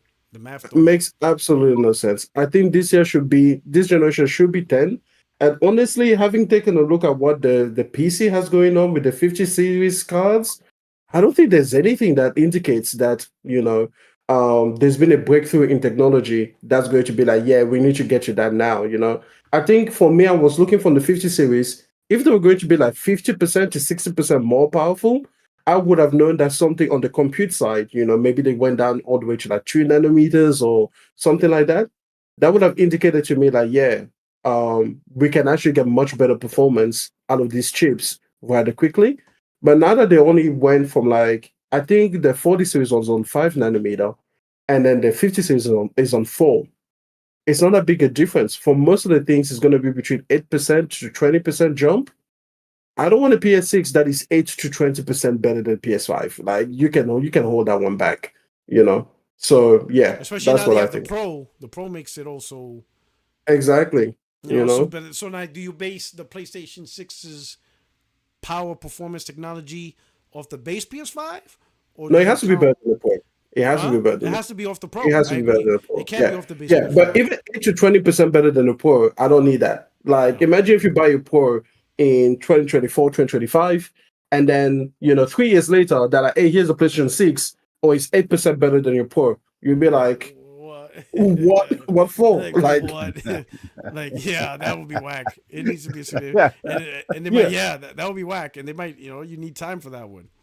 Yeah, no. So I think they should push this generation to at least 2030, maybe 2029 at the earliest. I I agree. Minimum 2029. You know what I'm saying? Let's see what That I else he says. experienced. This will sound negative, but it's not. Because obviously the game got through and you made it and blah, blah. Is there a game you think of like, I can't believe that didn't do more? Is there a game you're like, this is going to be a huge hit? This is going to, I know it's black magic to guess numbers, but you were like, this is going to be something amazing in terms of sales, and it just didn't Yeah. find that audience? Well, yeah, sometimes, when a new IP launches and get a great reception, the people want a sequel, right? Yeah. They want more of that. So the team makes sequel and, oftentimes the second game do better because they are always, already millions of fans. But sometimes, the one I was a bit surprised, in terms of the number of units did was the second Horizon game. Okay. I loved Horizon game and the game did well. And I was hoping that the sequel would do even better in terms of sales. The game was bigger and great. Of course. But I don't think the second one did as many units as the first one. For sure. Okay. So then, for Yeah. So I think I agree because the first one, and it's funny, right? Because you brought up Horizon Extreme. So Yeah. what a coincidence. The first one said 20 million, but the second Mhm. one like a little over 11. So that's like a half drop off. But they Can you also think of killed why? Horizon. They Why you they say that? killed it. They put it on PlayStation Plus. I'm very surprised by this Oh, particular that's comment. right. They They put put in PlayStation Horizon Plus after a year. they put And the thing Forbidden is, West. So that long so trend of yeah, sales, they exactly. never gave it the opportunity. Launch a night within 12 months, Forbidden West actually sold more than Zero Dawn. And then it's like, okay, imagine this, right? I tell you like, hey, you have these projects, and these projects are going to do well in the beginning, and then are going to have a long tail. And you're like, cool. So the first project does exactly that. It starts from like 7 million, it goes all the way to 20. Then the second project starts from 8 million, and then you decide to put it off for free. And then you're surprised that it doesn't have the long tail of the same thing. It's like, wait, what are you doing? You knew this was a project that was going to take a long tail to, find this audience. That's the kind of thing it is. But yeah, that's exactly what happened. That's right. So now I can understand that you could be like, oh, I would have thought it would have done like 14 million sales even within the first year because it was bigger, it was better, it was, and it was on both platforms as well. So it had the PS4 audience, like it didn't lose And the out from them. PS5. It's not like Returnal, where Returnal only had a PS5 audience, and it was a difficult game or whatever. So yeah, I think that, but the thing is, at the end of the day, you did kill it. You killed the momentum of the project because you Put it on let PS it go Plus. into PlayStation Plus. And in fact, they fucked that one up so bad that they took it out of PlayStation Plus now. But now it And doesn't it's the matter. only title. I think it's Yeah, at that it's the point. only title from Sony that they've taken out, like themselves. Like, we own this shit, but they took it out of the service because I think they realized like this was the dumbest thing we could have done. But I think that was an experimentation to be like, okay, is this whole Microsoft thing kind of like, are they right? Like, if you put a premium title in here, Get more will it do subscribers. better after a year? And it didn't, because we all know that it didn't move any needle, and it was a huge thing. So it was a huge blunder. It's really hard to convince somebody to subscribe for like $200, or I think PlayStation Plus Extra is like $119. just for a game you Right. could get for 60, 50, 40 used or whatever, right? Because And also, you devalue the mm, image of the product. I'm mm, sorry, but sub services are value destructive. You make the product seem like, oh, it's only as good as the price that I pay per month. So, for example, to me, yeah, I think that, oh, if I see a game on a subscription service, no matter what the price tag of the game itself is, I think, oh, it's only as good as the $10 I have to pay for that month for that game. Like, this is a $10 game. It destroys that value from being a premium title to being a bargain bin title.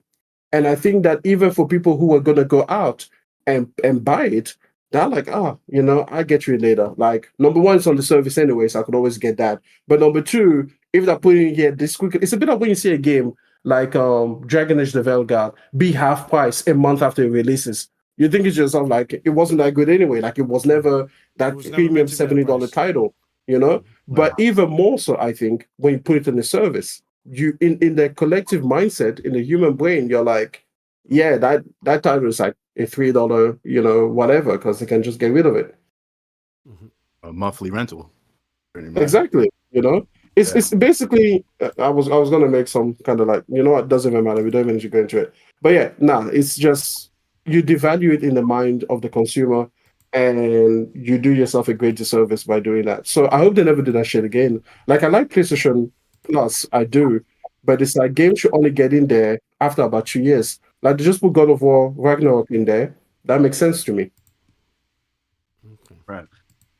Like catalog games that's already past the shelf life, You've clear made your data money. shows, no one's Yeah. buying it. You get like 2 copies every 5 months sold. It's already And Shadow Glass, do you want to bring his super chat because he's just talking about this, and that's okay. another good point. All right. Shatter Glass with the super chat. He says Elden Ring happened to Horizon Forbidden West plus PS Plus and cheap PC gamers. That's another Uh, thing that happened, I think. like, and that happened with the same thing with Breath of the Wild. Like there was this big thing sucking up all of the oxygen. So it's like that's probably why there's a long tail, because there are some people that chose Breath of the Wild first, and it's a huge title, and are gonna play it and are gonna interact with it, and then Horizon is at their second peak. And I think that's exactly what happened with Elden Ring, but at an even bigger level. It I sucked up a think. lot of oxygen. No. People went to play that first, and then by the time they came back around to Horizon, you already put it on the service. So in my opinion, I think Elden Ring was a bigger, or I ain't say bigger. Maybe it's the wrong word. Whatever the word I'm thinking of is this. Breath of the Wild Yeah, was a huge influence, but that's a totally yeah, different platform. So yeah. if you don't have the Switch, it's irrelevant to It the doesn't PS5 impact gamer. you. Yeah, Yeah, it's only impactful if you also have a Switch and now you're deciding, do I play Breath of the Wild or do I play Horizon Zero Dawn? Well, guess yeah, what? To that gamer. But with Elden Ring, every PS gamer is impactful because it's yeah, literally on your system. So now yeah. every PlayStation gamer has a choice. Do I get both or do I get one or the other? So yes, and in that scenario, and they are Elden Ring was both a huge huge titles. yes. And Elden Ring had the streamer support. It had the Uh, mass thing. Like it was a it huge was everywhere. impact on the game. But the thing is, Horizon would have recovered, I believe, had they not put it on the service. Because again, it's still a fantastic, phenomenal game. And I think that's why Right. they took it out of the service now, because I like, you know what, we made this mistake, but this thing can still sell. Like, Oh, because if they didn't believe it could sell, they wouldn't take it out of the service. yeah. You know, so yeah. Mm-hmm. And you Okay. know what? The truth is that is a good thing that Horizon could hold its own or could still make its sales even with Elden Ring's impact.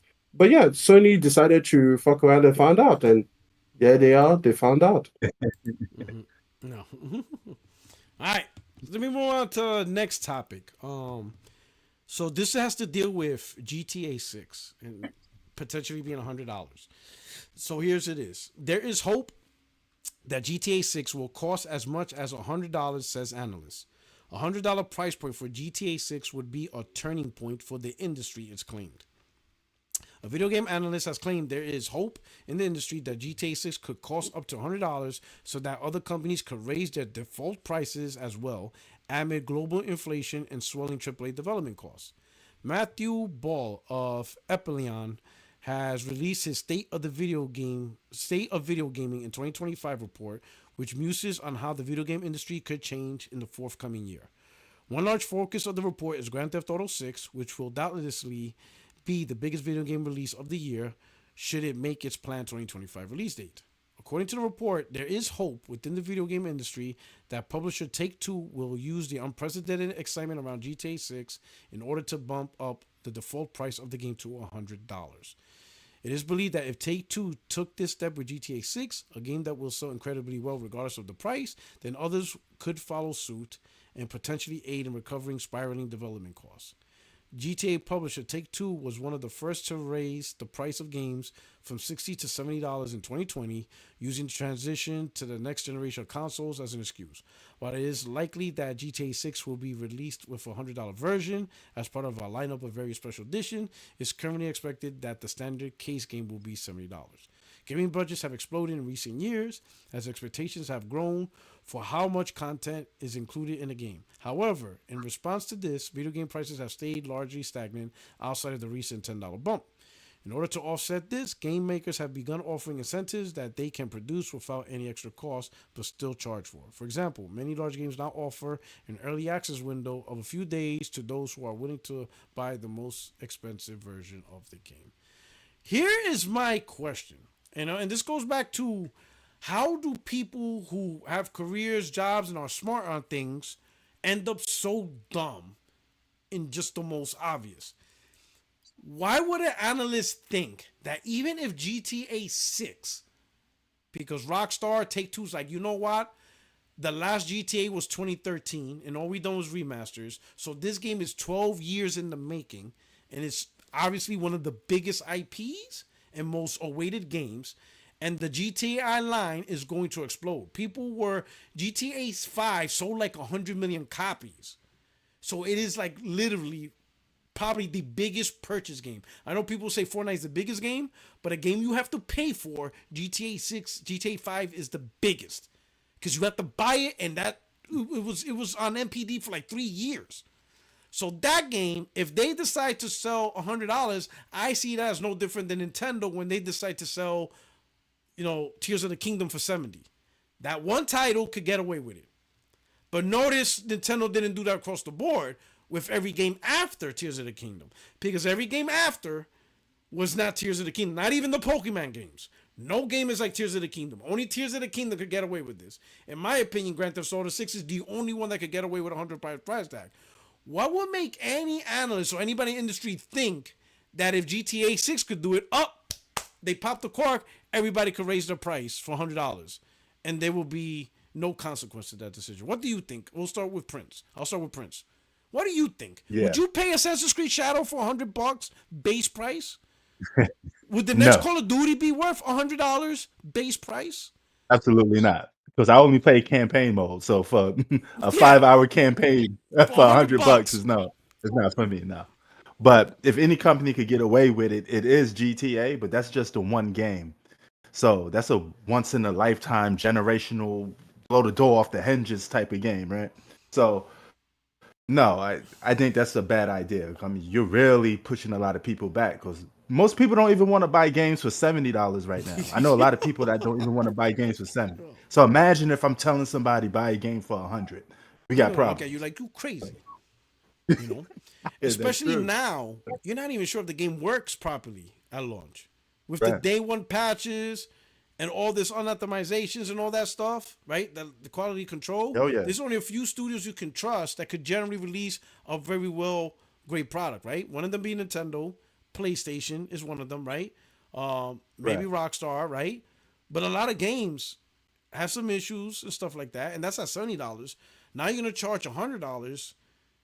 Where's the guarantees of the level of quality and stuff like that, right? And a lot of games are filler, right? So it's already annoying at $70. Imagine a game that's just filler for $100. I don't understand. Imagine paying $100 for a game with 30 frames per second. You could have won everything at that point. So, I mean, that's pretty like, what the hell's going on and stuff like that. $100. Yeah. The industry thinks that they're gonna get away with $100 games. In my opinion, you know what? Let me get Extreme's thought on this. What are your thoughts about this, Extreme? $100. Like the analyst thinks that if GTA 6 launches $100, that will now ignite and motivate the industry to think, oh, cool, GTA 6 did it. Now the rest of us can do it. What do you think about that? Yeah. Hmm. On the one hand, I do not begrudge companies charging whatever they want. Charge whatever you want for your games, but charge $200 if you want to. The only other flip side of that is that I believe that customers have the right to pay whatever they find acceptable. Mm-hmm. Now, here's the thing. If EA wanted to sell any of their games, as they currently turn out to be, at $100, you better hope that GTA is 150. Because if GTA 6 sets the bar at $100, no one's ever going to touch that until GTA 7. Nobody else. So if you actually want them to, push up what is acceptable in their mind of the consumer, they have to come out at 150 so that there is a $80 difference. And when you come out of your game at $100, you can be like, hey guys, is this just marginal increase because we kind of increase a few things in the next Assassin's Creed or in the next, whatever EA happens to make game like that. That's really the only way that you get to do it. Because again, like if GTA 6 is 100, nothing is coming there. Now, maybe you could say that it would allow people to push to $80. That I could understand. But yeah, like I can understand where they're coming from. Now, at the same time, understand that people, like we said, are already not a fan of this whole idea that we have at the moment of, paying all of this money for these games anyway. So that is already that's already not great. So yeah, I think that these companies are going to find out, but also you don't have to wait for GTA. Like, if you believe your game is worth $80, try it. Like, find out. Like, go ahead and see if he has that audience. Yeah, exactly. Go ahead and see.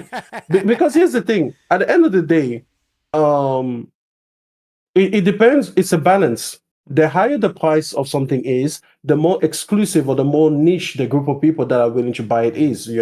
That's typically how it works until you kind of like get too low and then the inverse happens. And then there's like some goods which are, I forget what the proper name, I think they're called vegan goods or vegan goods, which are desirable because they are so exclusively expensive. And those are kind of like the opposite of that effect. But for the most part, most of consumer price goods, the higher you make the price, the smaller and more niche that product becomes, the more unattractive to the masses it becomes. But I understand the argument. Like you take a look at the game, like let's even take Assassin's Creed Valhalla versus Assassin's Creed 2. The amount of content in that game is a difference in stratosphere. Like it's crazy. I'm sure if you put the Assassin's Creed 2 map, which was perfectly acceptable to us, was a huge map at the time for $60 compared to what something like Valhalla or Odyssey have. You would think to yourself like, wow, this is even the size of the DLC maps. This is like a tenth of the size of the DLC maps that they're able to give. So then are you justified in charging not only 70, but 80 or 90 or $100? Maybe. Put it out on the market, see what the people say. But like you said, it's very silly to think that just because GTA 6 could do it, that means that you automatically get to do it as well. And I think that, in fact, it will be super detrimental because now people will think that, like, let's put it this way. If GTA 6 comes out at $70, nobody thinks about it twice. That, like, yep, games this generation cost $70. They don't make any markings. Like, this is just, it is what it is. This is the base price. If they come out, yeah, exactly, at $100, now people are like, okay, to be $100, this is what you have to offer. This is what you have to do. This is what $100 means. Now, because the first ones there, they set the standard. So that means that unless you can match up and live up to that standard, not just in the amount of content you offer, but in what the people believe you offer, then you don't get to be that price ever. In fact, it would be better for you to take your regular schmegular game and make it $100 to be the one to break the barrier, to be like, hey, even a regular game can be 100. Let's set the new norm. And then if GTA 6 comes out at 100, they just match the newest norm or the newest standard of the industry, rather than letting GTA 6 set the bench. Like, it will just set the bar way too high. Another thing that I wanted to say, happy to be. What was your comment that you said before? God damn, I had it now. I lost it. I hate it when you think past an idea. I think I forgot. Pardon? Let me do this. Let me do the super chat real Go quick. ahead. Shattered Glass said, I rarely pay full price now for $70. If games aren't 10 out the gate, nobody will buy games. Hell no. Thumbs down. Not even GTA. I think GTA will get the benefit of the launch before everything, you know. But I see what you're saying. And my thought process is almost along the lines of you, Shattered Glass. But the next step. La Fallout, only a fool will consistently pay $100, man. People I already have issues with the $70, and there's already a lot of mhm. complaints. And that was just a $10 bump. Yeah. A $30 bump in the same gen with the same assets, right? And stuff like that. I think that's what will, right? Because I think a lot of people reconciled the $7 bump is because of ray tracing. Whether we agree with it or not, things like ray tracing and AI, you know, algorithms and all the fake shit, fake 4K, you know, and all the stuff they're trying to bring into this gen. Okay, $10 price jump. A lot of people disagreed. There's a lot of fight, but there was a, you know, a conversation on why a $10 was needed. But to now jump another $30 in the same gen with no added technology, it's the same technologies we're using from the launch date. People are going to be like, where is this $30 jump coming from, right? And then I will say, even more so, this gen, there has been a lot more unoptimized games as the previous gen. And naturally, that's going to happen because the games are bigger. They're like 50, 60, 70 gigs of data and stuff like that, right? So you're going to have a lot more issues, you know, a lot more patches, day one patches and stuff like that. You know, not solid frame rates and stuff like that. So you're going to have a lot more issues, a lot less optimizations. Look at Square Enix. I'll be honest. Ain't no goddamn Square Enix better even come near that $100. I don't even think that's $70 at this point with the way so many patches and stuff like that, right? So I can see a lot of I people agree. going to have issues with that $100 based on that. And I agree with you. A company could charge whatever you want. That doesn't mean I have to pay for it. Hell, if you want to Exactly. charge, $1,000 for games, that's on Go you. ahead. I'm not. Yeah. I'm gonna ignore it. I don't find it acceptable. I'm not buying it. You You know. know, I'm gonna go right by. I'm gonna walk right by, and that's on you and stuff like that, right?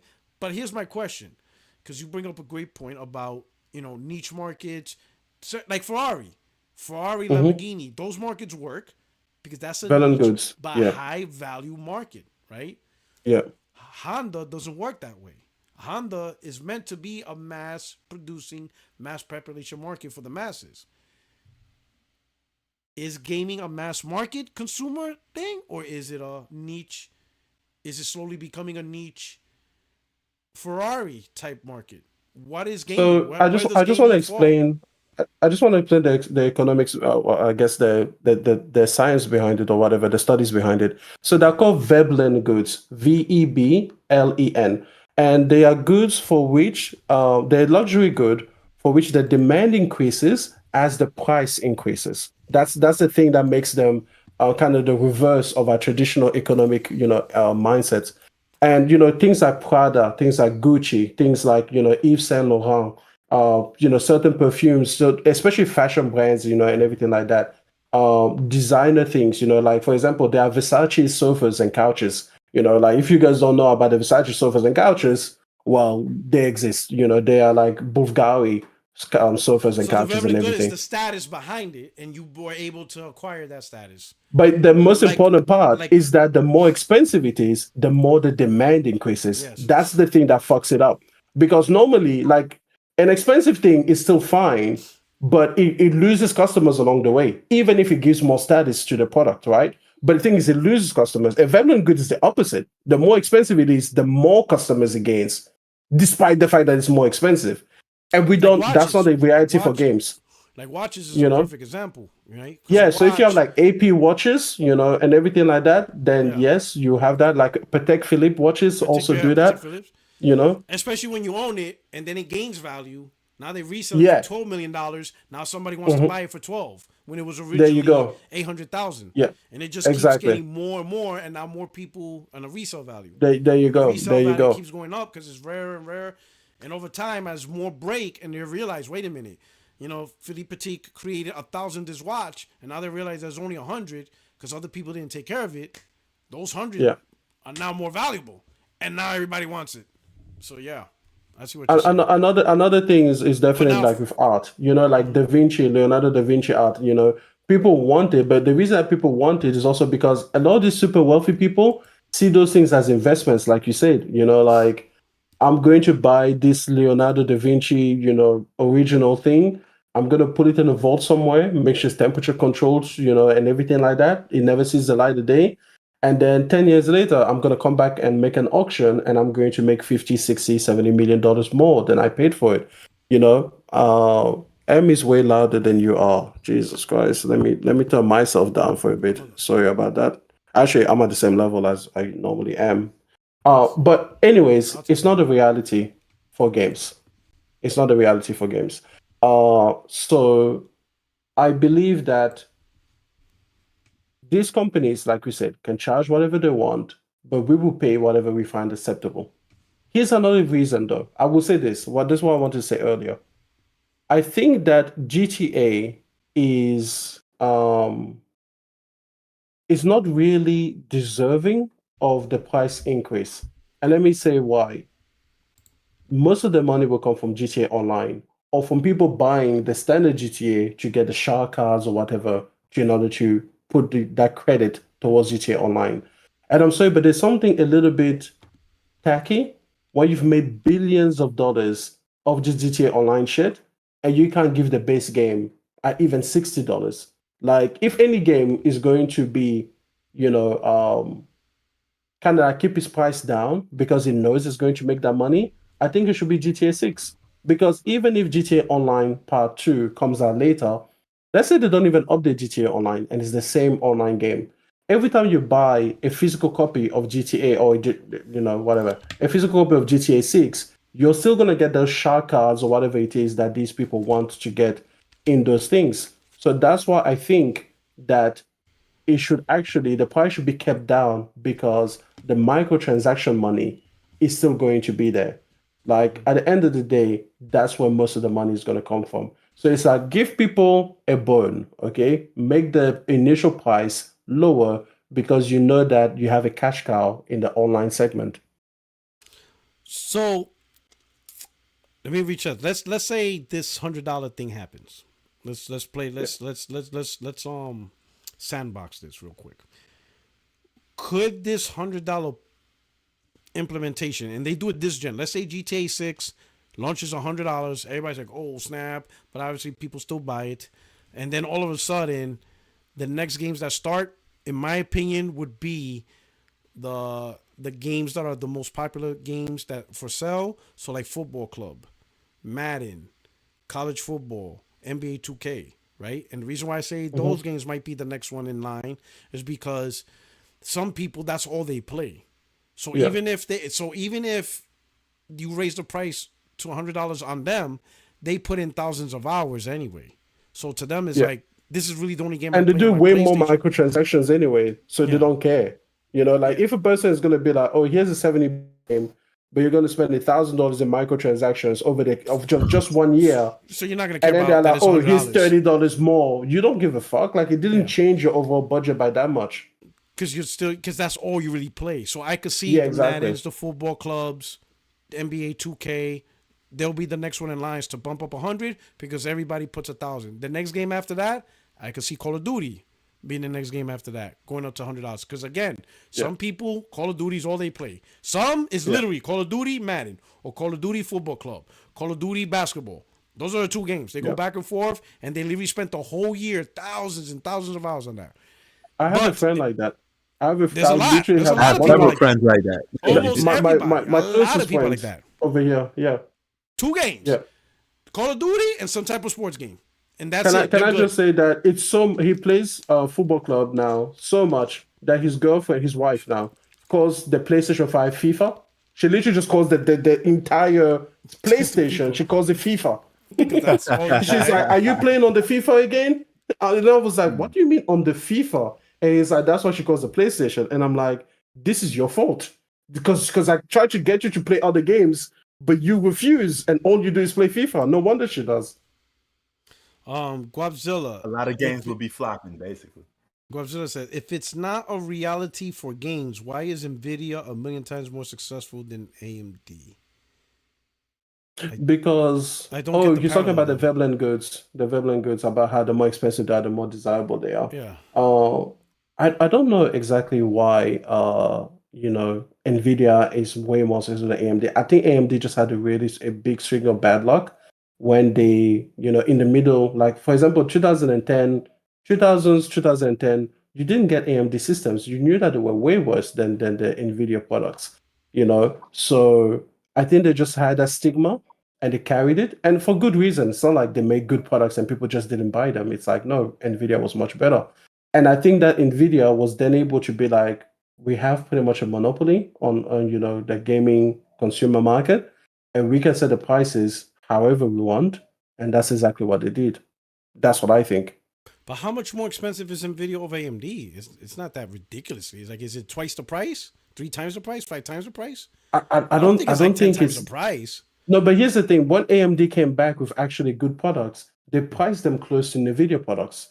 So they didn't have that whole, like, oh, we are half the price, but 90% of performance thing anymore. It's exactly what you would do if you're going up against Apple iPhone nowadays. Like if you had a phone that performed similarly, you would price it similarly to them. You wouldn't try to undercut Apple anymore because you wouldn't capture the market that way. All right. And then I don't understand the But also that's parallel. hardware, and I was talking Guap, about can games. you just put in a regular chat the parallel? Because he says if it's not a reality for games, and then he makes the parallel for Nvidia and AMD. And I don't understand the I could parallel. probably answer that Could you? Maybe I'm missing something. because AMD, like Nvidia, one, they're more convenient to keep up, like with drivers and everything. Like, they like I was actually listening to Game Logic talking about mentioning that, and he's like, how I don't know if it's still the case, but AMD, like, to update your drivers, you're booting into safe mode and stuff like that. And he's telling his friend, like, NVIDIA users don't do that, right? So that's one. Two, AMD is always reacting to the things that NVIDIA does in terms of like, new features and pushing things forward, like, with the upscalers and ray tracing and things like that. So it's not so much that it's more expensive and therefore more desirable.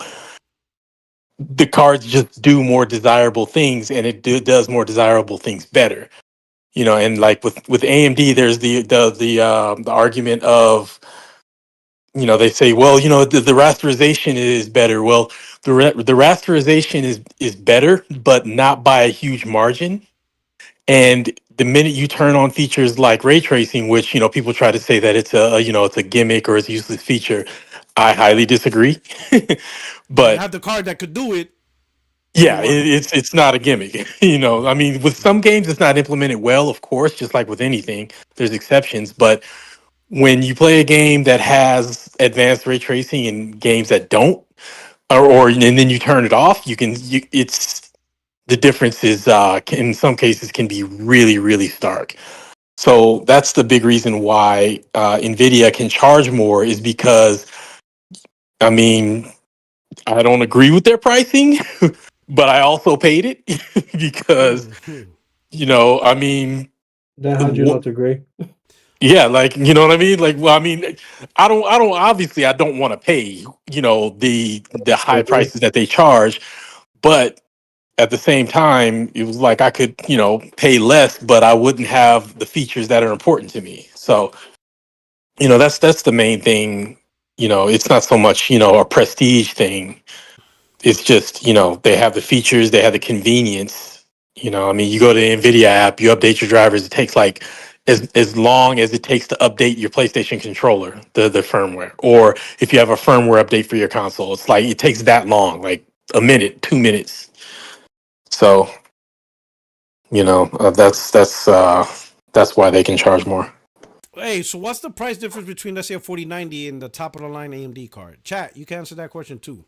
So that way we could gauge in general. 4090 versus whatever AMD's top of the line competitor card is. Like, how far apart is it? Is it like 2500 to 1700, 1500? I will Is it like a also No, say it's not that that, it's not that drastic at all. is it a thousand one dollar thing, difference? No, because one thing that I if will it say, was, they'd have more market share. Yeah, AMD you would know have more what, market share, right? One thing that I will say is that the AMD's naming scheme is horrible. Horrible. Like, NVIDIA doesn't have like a great naming scheme, but basically that you pay attention to like the last, two digits, like 90, 80, 70, 60, basically there. And then there's some like variation between supers and TIs, but who cares? You understand the basic framework. I have no idea how AMD decides to like name their products, and it doesn't stick in the mind. Do you notice that AMD changed their marketing, their naming scheme? Did they? I didn't even know. Like the new AMD, the latest card they're just about to release is called the 9070, and they said that they wanted to be more clear to consumers where it sits on the range. So when you hear 9070, okay, that means it's a competitor for the 5070. So that's why they named it like that, so that you can tell that it's what card it's in line with. Why can't you just have like, I don't know, like boring as bronze, silver, gold, platinum, and then just have version 1, version 2. I got a better question than that. Imagine getting eaten up in the marketplace so badly that you base your naming scheme off of the lead platform. Like think about the psychology of that, where you are basing your naming scheme off of the lead platform. So it's like, okay, well, if you like in Nvidia, this is our competitor for Nvidia. Like, you don't even want to acknowledge them, but they're actually acknowledging you. So it's like what? So Nvidia gets, oh yeah, we got the 5090. Oh yeah, we got the 9090. Yeah. What? Like what? That to try to sucker the consumer. Yeah, like they're gonna get it wrong. Like they're just gonna go to the store. But then when Nvidia does the 6000 series, what does AMD do? 10,000 series? Yeah, it's very stupid. Like, it's very stupid. It's pretty interesting. It's the thing is, can we just say that 4070 isn't a great name either? Like, none of you are right. Like, none of this is good. Just have like metals or something. They'd be like, this is the top dog. Sapphire. This is the one below. This is the one. And then just have version 1, version 2, version 3. Guess what? After 2 versions, people will get it. People will be like, okay, I want the newest version of the Platinum series from AMD. AMD Platinum 3. And then next year, you do the revolutionary thing. You change it to something completely unexpected, like AMD Platinum 4. Well, the funny thing is, the beginning of their naming scheme actually sounds cool. Personally, I think the name Radeon sounds nice. I like the sound of Radeon. I like the sophistication. That just sounds an unnecessary word. Or just name it after the year that's released. Radeon series, the 2025 series cards. All right. You know why they don't want to do that? Because it will get confusing. Because they have models in between. Yeah, they have the models in between. Yeah, remember? Because no. Because this was going to happen. This is what I got the perfect name to give it, and it's perfect for PC, right? Perfect for everybody. Yeah. You got 2025 pleb model. Right, you got the pleb model, so you are pleb in PC gaming, so you're pleb. Call it 2025 Raytheon pleb, right? Oh my god! Then you got 2025 Raytheon. Alright, alright. Raytheon. Alright. Everybody gets it. How much that cost? How did you do? It's alright. Okay. Then you got all right gaming. Alright. It's alright for the call for $500. It's alright. All right, I'm gonna buy it. All right. Yeah. So you buy that, right? You got the I card, right? Then you got the 2025. You got the 2025. Good card. Got 2025. Thumbs up. Yeah. This thumbs up. It's on that Fallout shit. Yeah. Thumbs up. So you even got the thumbs up guy, Valve. He's like, all right, cool. Let me get. You don't even have to say it. You be like, hey, bro. Yeah. He already knows. Here you go. And then you got the shit Ramon has. That picture. Just put that picture right there. His avatar? Right. You already know. You already know what that means. You already know. You don't have to say anything. Just show the picture. So well, hold on. You go to the store and you're like, hey, $2,500. You already know. I need a slave master. I need a slave master version. The Raytheon DiCaprio. Raytheon DiCaprio. DiCaprio version. That's it. You already know what you're talking about. You already know what you're getting. You're getting the DiCaprio. Good. Hey, that'll give a different meaning to the Easy. master race. You know. And then when you talk to these PC guys on PC, which one you got? I'm a pleb, bro. All right, you know exactly what you got. Hey, how about you? My shit's all right. All right. How about you? Cool. And then you got the DiCaprio. Don't fuck with that dude, bro. That dude's Leonardo. Got it. See, it's simple. Everybody's in their lanes. And it's 2025. Simple. Oh, bad. All right. Man, we're about 4 minutes away to the Phantom Blade trailer. So I'm gonna stick around. In 4 minutes? It's tonight? Yeah, it's tonight. It's 8 p.m. Pacific. I thought it was 8 p.m. Eastern, but it's apparently Pacific. Man, I can't wait. I can't wait for that one. Oh yeah, that's gonna be a banger. So I'm about to, I'm gonna put it every live. So if everybody, this almost feels like New Year's now. We're all waiting down for the countdown, right? Aren't you gonna get like a massive like strike because they might use music on your channel? I don't know. Fuck it. I'm daring. I'm bold. Hey, we live in the life. Unless they're like Nintendo. I hope they're not. I hope they're not like Nintendo. Maybe they are. Whatever. The only thing like Nintendo is the mop. Says the 7900 XTX. Who the fuck came up with that name? Is $1,000 and the 4090 is $2,800. That's a difference. The 4090 ballooned in price right before right around December, November to December, because it used to be about, in Canadian dollars, like 1,500 to 2,000. 17 to 2,000, and it went all the way up to $3,500 to $4,000 Canadian before they showed the 5090. So the 40 series just went way up. I got lucky because I got mine. Did they do that in order to make the 50 series look better? I don't know, but what I think it is I don't know. I mean, all I can do is speculate, but I think a lot of people were trying to rush out and get the 40 series before the 50 series because we had an inkling that it wasn't going to be as exciting. And in my personal opinion, that was the correct call. So, I mean, I'm happy because I actually got mine on sale for $100 off. Because I wouldn't have wanted a 50 series. Like, even if I had the money to afford, like, a 5090, I wouldn't get one because I just don't think it's worth it. And I don't think it's a significant enough upgrade. I mean, multi-frame gen is nice and everything, but I'll take DLSS 4 and be very happy. So that's personally, I think retailers ballooned the price because they knew people would be scrambling to get them before the new ones came out, especially because everyone was expecting the new ones to come out super high priced. So they raised the price because they figured everybody would be rushing out to get the 40 series before the 50 series came out because of the expected price. Can I just say that NVIDIA is a scumbag company? And I 100% agree.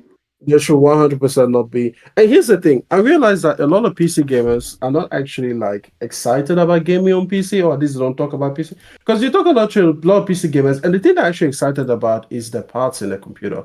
And I'm like, you're a PC building fan, which is, there's nothing wrong with it.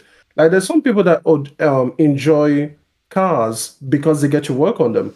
Like, you enjoy the mechanics of putting parts together and everything like that. But that's different from enjoying the driving experience of a car, or even the on-track experience of a car. It's like you're a mechanic fan, And I feel like there's a lot of PC gamers, the reason they let NVIDIA get away with what they get away with is because they give them exciting parts to talk about and to discuss and to put in the builds and everything like that. Like, you're a PC builder and you use gaming at the end of the day to have something to justify your purchases, but you're not actually like a gaming fan. You're not coming at it from a gamer's perspective. So you're not wrong at all, because I've seen people talk about how they can't wait for a game to come out so they can benchmark it. And they'll buy the game, they'll benchmark it, and then refund it. They never play it. Yeah. And that's what they do with a lot of Sony games, because they know that Sony games are like super graphically awesome. So they Yeah. want to see those games maximized. And those games are like some of the only modern games. The last time they had something like that was probably Cyberpunk.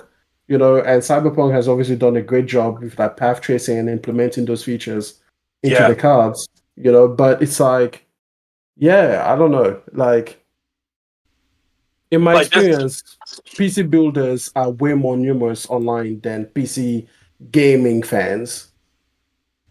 the interesting thing, the one thing that I find interesting, I guess the average hardware reflects it, but I've always found interesting when you look at the most popular games on PC that aren't multiplayer games, they're like some of the least demanding games, Yeah. like old games or like simulators or like really, really Mhm. simple games that you could easily run Like on a Vampire console. Survivor on the And I'm just, calculator.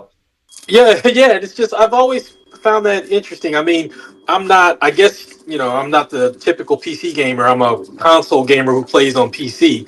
You could call me that because I use my PC as a console. Like literally the only thing other than gaming that I do on it is fire it up to upload a code that I bought from a third party site into it.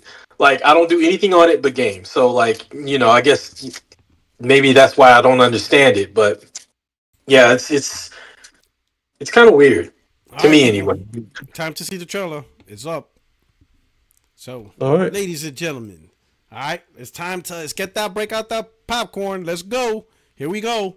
Year of the Snake trailer. It's about 5 minutes, 6 minutes long. Enjoy the show.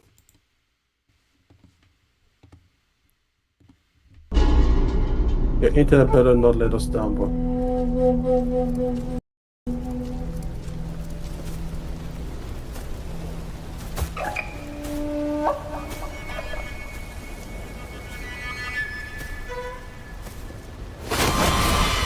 I'm using Brave.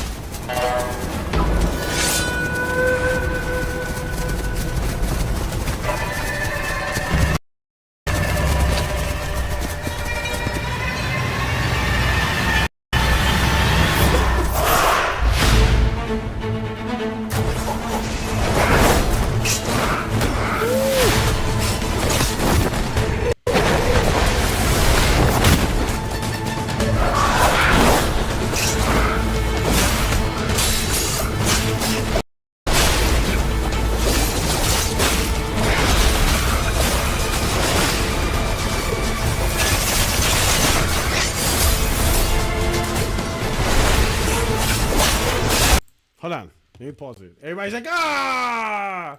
I'm gonna just slow it down. I'm gonna drop it to 1440p. Everybody right now is booing me. Your internet let us down. Weird. I'm watching from my own window.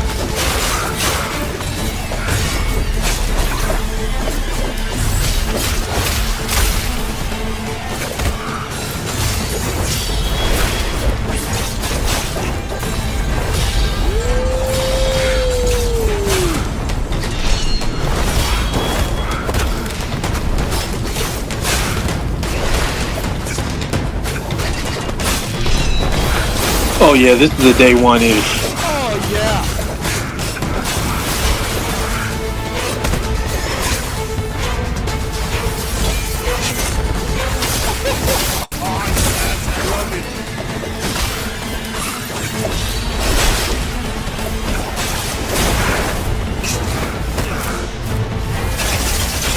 I love how he stands on the sword, like the Kung Fu movies.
announcement.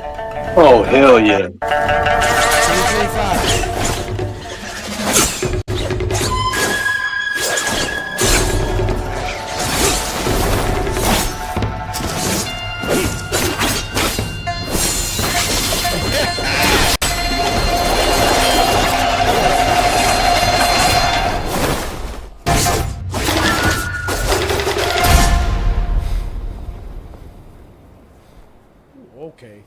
Okay.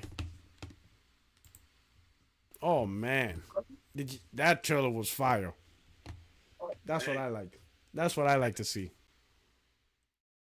That's what I'm talking about. Oh, that's a day one for me. Oh well, that always was a day one for me. Yeah. Like Yeah, some it's been a day one ish since I saw it. I only Ooh, say yeah. ish because technical issues. I got to see the condition it launches in, and if it launches in a good condition, I'm there day one. Oh yeah. Wait, is this a PlayStation exclusive? Yes. I don't know if it's also on PC day one. They haven't mentioned it. I think it is, right? Let me see. Let me look at it. Hopefully, Let me see. First trailer. I want to say it's PlayStation and PC. I think I saw something. That's a new trailer. I'm at their Twitter account. I'm on the Twitters. Still on that hellscape. Um, From Google, it says that yes, it is on PC and PC. There PlayStation. you go. So PC, PlayStation. Okay. Yeah. Console wise, it's exclusive though. Oh yeah, day Here we one. go. Here we go. Yeah. Yep, I will be there. Oh yeah. Oh yeah. This is gonna be fantastic. That look good. Them Chinese developers. But it's a 2026 game. Let them. Do you think it's a 2026 game? That's what it Yeah, says I on always heard it the was from 2026. the I thought they said announcement in 2025. So you think they're gonna announce it 2025 for 2026? apparently that's what Google say. You know, the Okay. Googles. That's what they say. Let's see. What did it say? It just said. Literally just said. It's what is it? Hopefully, because there's too much this year anyway. It's been Oh too yeah, it's much a since pack. It's a pack 2023. year. My Well, only gripe though is this game looks like where winds meet. Give me the both same vibes, and that's another console wise. this one I think was revealed first, though, right? Before wins, where wins meet. I think this one was revealed before that one. Yeah. Phantom Blade was revealed first, but they're very similar to me though. Yeah, yeah, that wuxia action, I love it. Yeah. Well, it said date will be announced in 2025. Oh, come on. Here you go. I'm trying to get back to there you go. Release date will be announced in 2025. So the release date will be announced this year. So they haven't announced a release date, but it'll be this year sometime. They'll announce it. I think if they announce the release date within the next couple months, 2025 is possible. If they do But early if we enough. start getting into summer, then probably not. Yeah. So they're And gonna I'd be probably announce. surprised anyway if it's 2025. Yeah. That's gonna drop with Wolverine. Wolverine is scheduled for You think it's 2026 this year too. or 2026? Ooh, yeah. Hey, I like what I like. That was a good trailer. These Chinese Yeah, it was. these Chinese developers. Oh man, they spitting. Oh, they coming with wood, man. Let them These- cook, these- boy. They on that walk, Oh my boy. They on that walk, boy. They're like wham, boy. They're cooking up, boy. You know what I'm saying? Oh man, that's what it is. Hey, but what a great way to end off the show. We're gonna do our outros real quick. We'll start off with Extreme. Yo, listen, Phantom Blame Zero, it looks great, fantastic. Probably not for me, but I'm happy for those. If you're happy, I love it. So Like I say, if there you it like is. it, I There it love is. it. That's how you gotta say. If you like it, I I love it. There it is. All right. So Anyway, find me on my channel. I'm probably gonna post some shit one day. You'll know when I know. yeah. So yeah, go. Absolutely. And just a reminder, you have been decommissioned. So pick up your No. This multiplayer, I'm telling you, multiplayer will make you proud. pick up Okay. your discharge papers. You have done good service. Thank you for your service. The war's over, Rambo. Just Prince. Yeah, it's been a pleasure as always, guys. 10 live service games canceled so far, so 2 more to go. I'm good with that. So, so yeah. But as usual, man, He it's has a been a kill pleasure list. talking to you Just Prince guys. has a kill list. He's like, Yeah, kill them done. all. He has a chalkboard kill list. Oh, 2 more to go. Oh, that dude is Hannibal Lecter, boy. He had his targets. Yes. Oh, snap. Oh, shit. All right. And Ramon stops by. Thank you so much, my brother. Yo, thanks for having me as always. Hopefully, what we're seeing is PlayStation in the middle of course correcting. Somebody at the top realizes that this was some nonsense. I'm not against multiplayer, but seriously, 12. So hopefully, this is a course correct. All right. And if you like reading books, all you got to do is Google my name. You'll find my stuff. That, Enjoy your games. Enjoy your games, and enjoy your games. Hey, quick question. Let's say Grand Theft Auto base price does come out $100. How much would that be in Canada? Oh shit, that would be basically add 30%. And you got it. Oh, $130. Yep. Good In lord. Dude, Australia, just I multiply pay by two. 100. Dude, AAA games are $100 here now. Yeah, so it's 30%. They're literally $89.99 after tax. $102. Listen, bro. You better advocate to be the 51st state. All right. Hey, listen, Well, listen. I mean, but We I already sold I you buy from stuff last on week. PC and it's cheaper on PC. We So I already don't really sold have you to worry. last week. All right. Just be the 51st state. Welcome back to America. That's I'd it. rather pay $130 for games. I'd rather pay $200 for He games. says, "Yo, bump that shit up to 300. Just keep us away." Like every game is a console release. oh man, that's hilarious. He said, "I'd rather pay 300. Just I'm not going back there." Oh man, shout out to I'm, the I'm, I'm not trying to be Mikey Barra here. Leave and then end up Then absorb come back back. in and end up leaving Oh man, again. come back to the red, white, and blue, baby. The 51st state. You know what I'm saying? Canada.